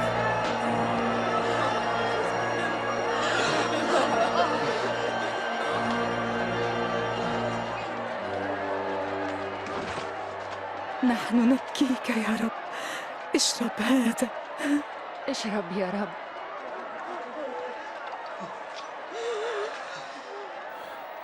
يا بنات أورشليم، لا تبكين علي، بل ابكين على أنفسكن وأولادكن. إن كانوا بالعود الرطب يفعلون هذا، فكيف يفعلون باليابس؟ ليساعدك الله. سنصلي من أجلك.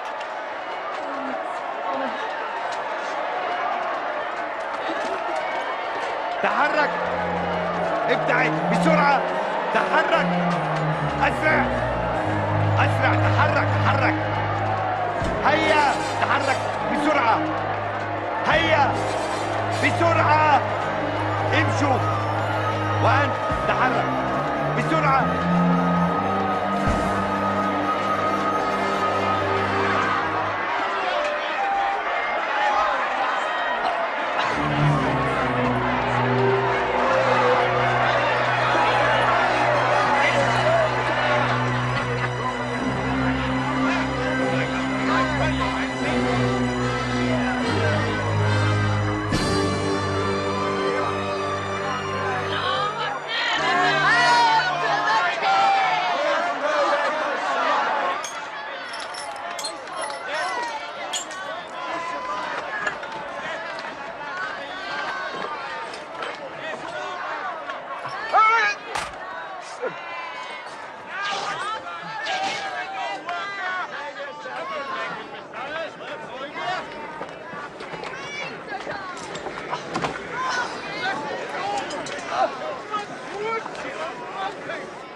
ارفعوه.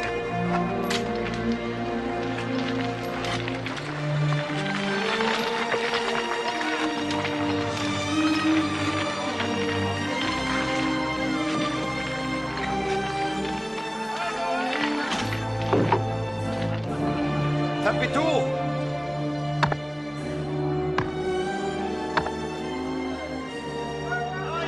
أرخوا الحبال.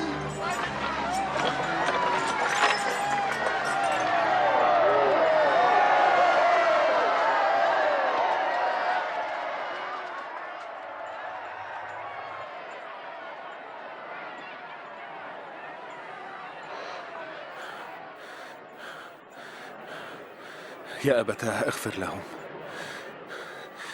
لأنهم لا يعلمون ماذا يفعلون.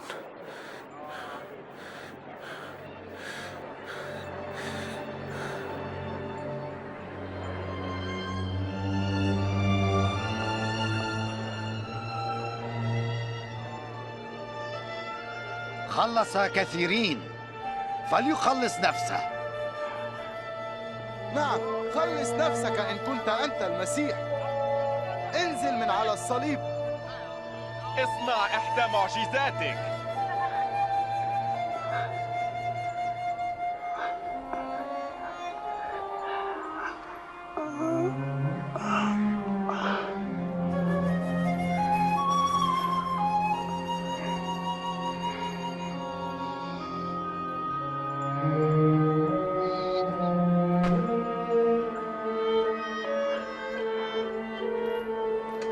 وصلب يسوع بين لصين، وبهذا تم ما تنبأ به أنبياء الله منذ مئات السنين.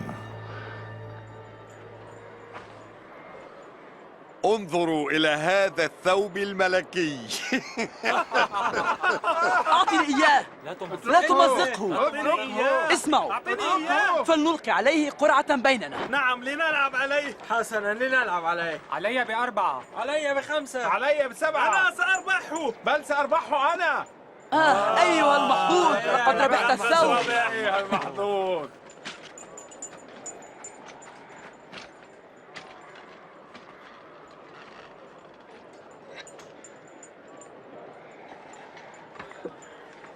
ووضعوا فوق رأسه لوحة كتب عليها: هذا هو ملك اليهود.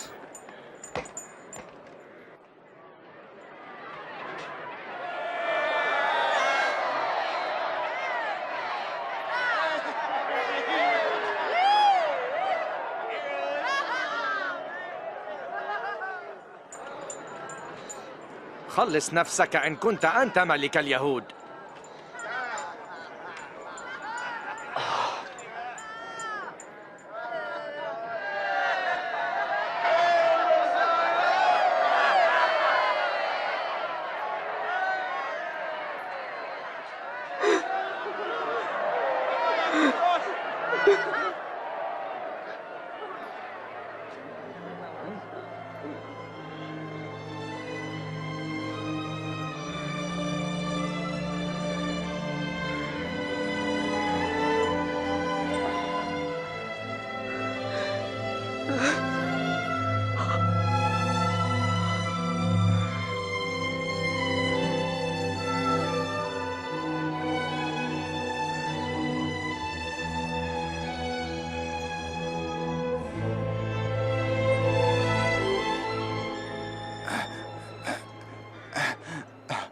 ألست أنت المسيح؟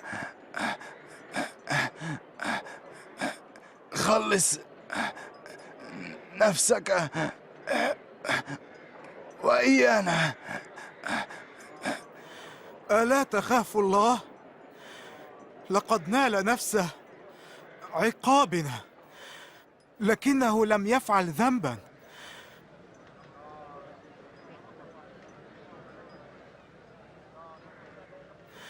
اذكرني يا رب متى جئت في ملكوتك. الحق أقول لك إنك اليوم تكون معي في الفردوس.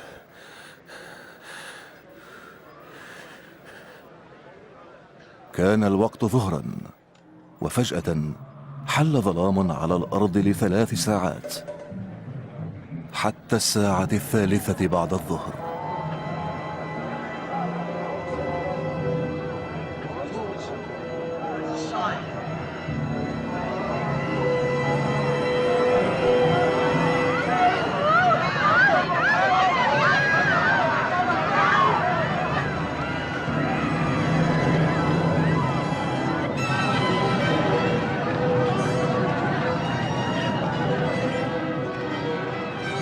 وانشق حجاب الهيكل من وسطه،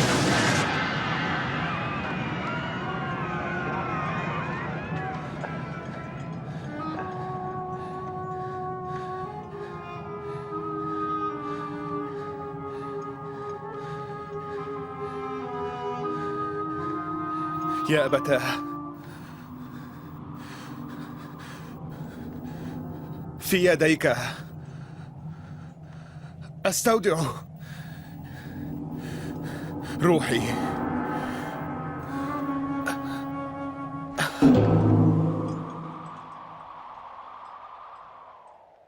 ولما رأى قائد الحرس ما حدث مجد الله وقال: مجدا لله، في الحقيقة كان هذا الإنسان بارا.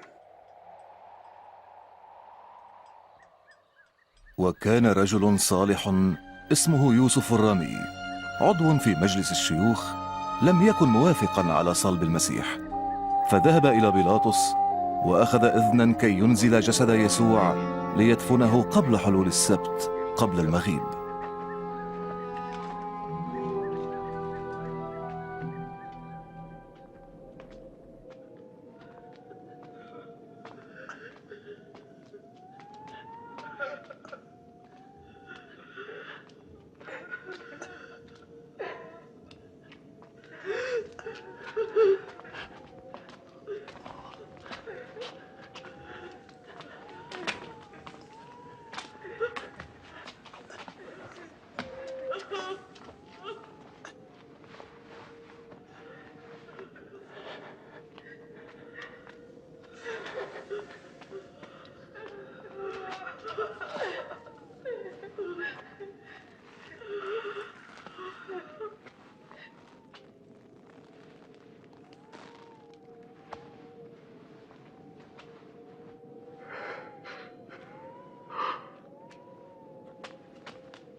اسمح لنا، نريد رؤية جسد الرب.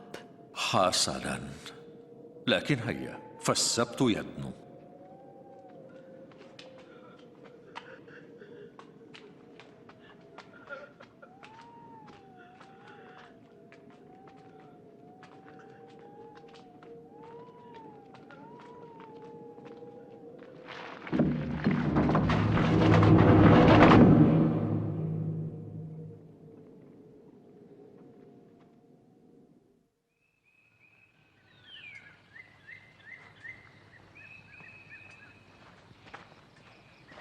وفي يوم الأحد عند الفجر أتينا القبر حاملات معهن عطورا وأطيابا كنا قد أعددناها. ما الذي حدث هنا؟ فوجدنا الحجر قد تحرك من مكانه، ولما دخلنا لم يجدنا جسد يسوع.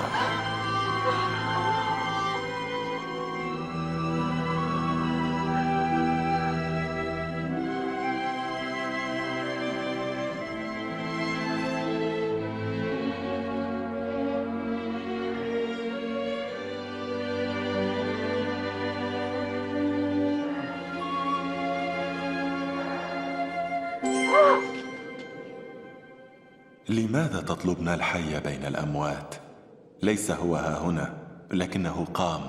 اذكرن ما كلمكم به حين كان بعد في الجليل: سيسلم ابن الإنسان ليد الأشرار فيصلب، وفي اليوم الثالث يقوم حيا.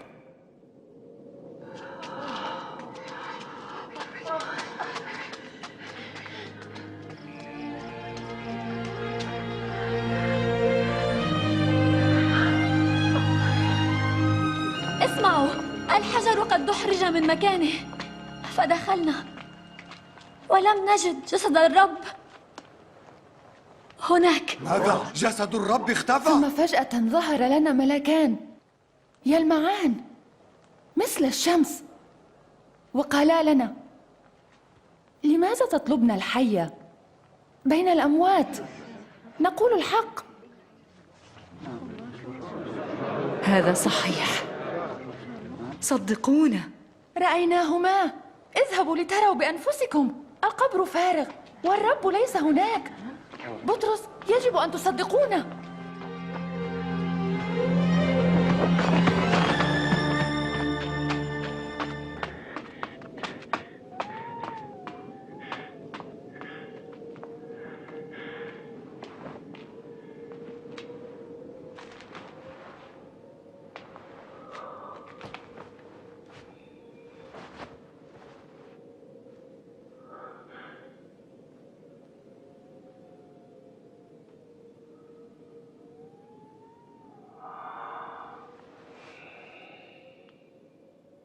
وظهر يسوع المسيح لاثنين من تلاميذه، فرجعا بفرح إلى الآخرين: لقد قام الرب حقا، وقد ظهر لبطرس. لما رأيناه في الطريق لم نعرفه، لكن لما كسر الخبز عرفناه. في عمواس، ولماذا يذهب إلى هناك؟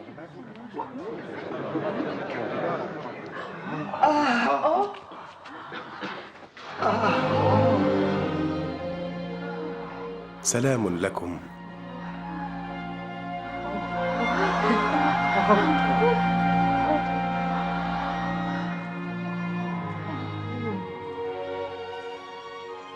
ما بالكم مضطربين؟ ولماذا تشكون في قلوبكم؟ انظروا، ها يداي وقدماي، إني أنا هو، جسوني وانظروا. الروح ليس له لحم ولا عظم كما ترون لي. هذا ما أخبرتكم به قبلا لما كنت معكم، أنه لا بد أن يتم في ما كتب عني في ناموس موسى والأنبياء والمزامير. هذا هو المكتوب: إن المسيح سيموت ويقوم في اليوم الثالث، وسيكرز باسمه برسالة التوبة ومغفرة الخطايا لجميع أمم الأرض، بدءا من أورشليم. وأنتم شهود لذلك. وها أنا أرسل إليكم وعد الله الآب، فامكثوا هنا حتى تلبسوا قوة من الأعالي.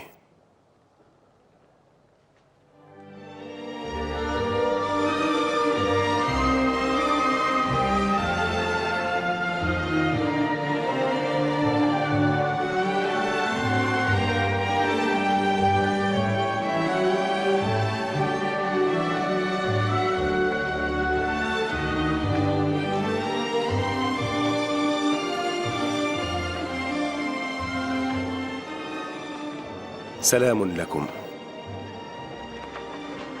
دفع إلي كل سلطان في السماء وعلى الأرض. فاذهبوا إلى العالم أجمع وعمدوهم باسم الآب والابن والروح القدس، وعلموهم أن يعملوا بجميع ما أوصيتكم به.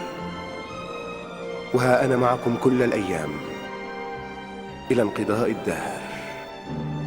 آمين.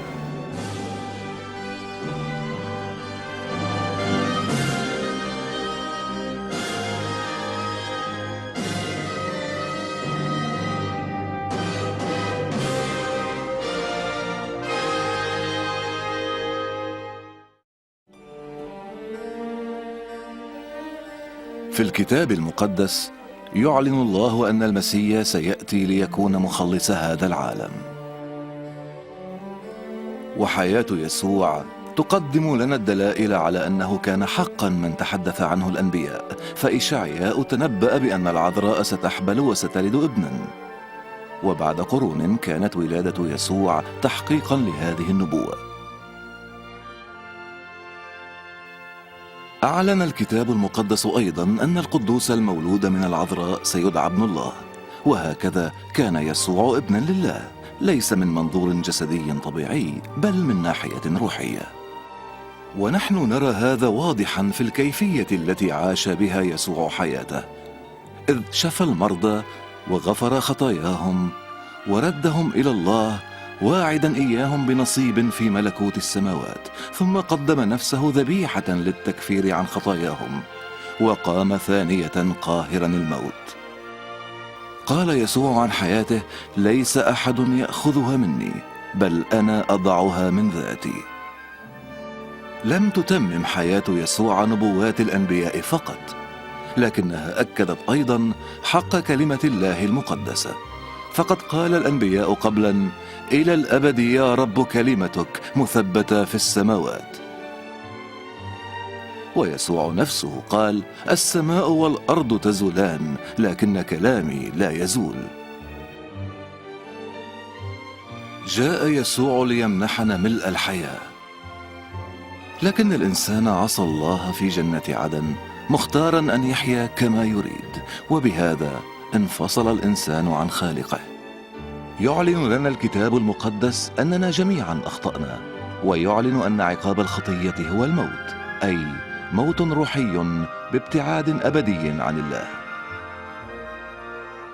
لكن كما قدم الله لإبراهيم ذبيحة كبش عوضا عن ابنه، هكذا أرسل الله يسوع المسيح ليموت بدلا عنا، وهكذا أصلحت حياة يسوع وموته وقيامته العلاقة بين الله ومن يؤمنون به.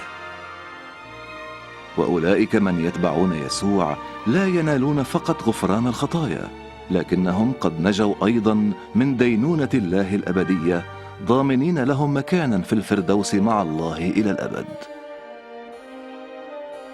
يقدم لك يسوع اليوم حياة جديدة وخلاصا من سلطان الخطية، وهذا لا يعني اتباع دين جديد، لكنه إيمان بعمل يسوع الذي قال: ها أنا واقف على الباب وأقرع، إن سمع أحد صوتي وفتح الباب أدخل إليه. وهذا يعني أيضا اللجوء إلى الله، واثقا أن يسوع سيدخل حياتك غافرا خطاياك ومغيرا إياك إلى الإنسان الذي يريده. ولا يكفيك أن توافق فقط على ما تسمع الآن أو أن تختبر شعورا عاطفيا، فنحن نقبل نعمة يسوع بالإيمان تعبيرا عن إرادتنا هذه. وحين تكون على استعداد لاتباع يسوع المسيح، فيمكنك عندها أن تخاطبه شخصيا من خلال صلاة بسيطة. قد ترغب الآن بأن تسلم حياتك لله. إن رغبت بهذا، فيمكنك أن تصلي هذه الصلاة بصمت في قلبك. أيها الرب يسوع، أنا أحتاج إليك. أشكرك لأنك مت على الصليب لأجل خطاياي. أعترف الآن بخطاياي وأتوب عنها.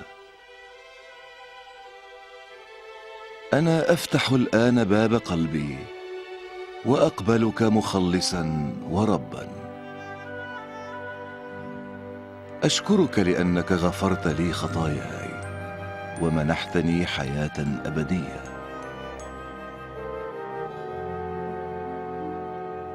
اجعلني ذلك الإنسان الذي تريدني أن أكونه، بينما أصبح واحدا من أتباعك. آمين.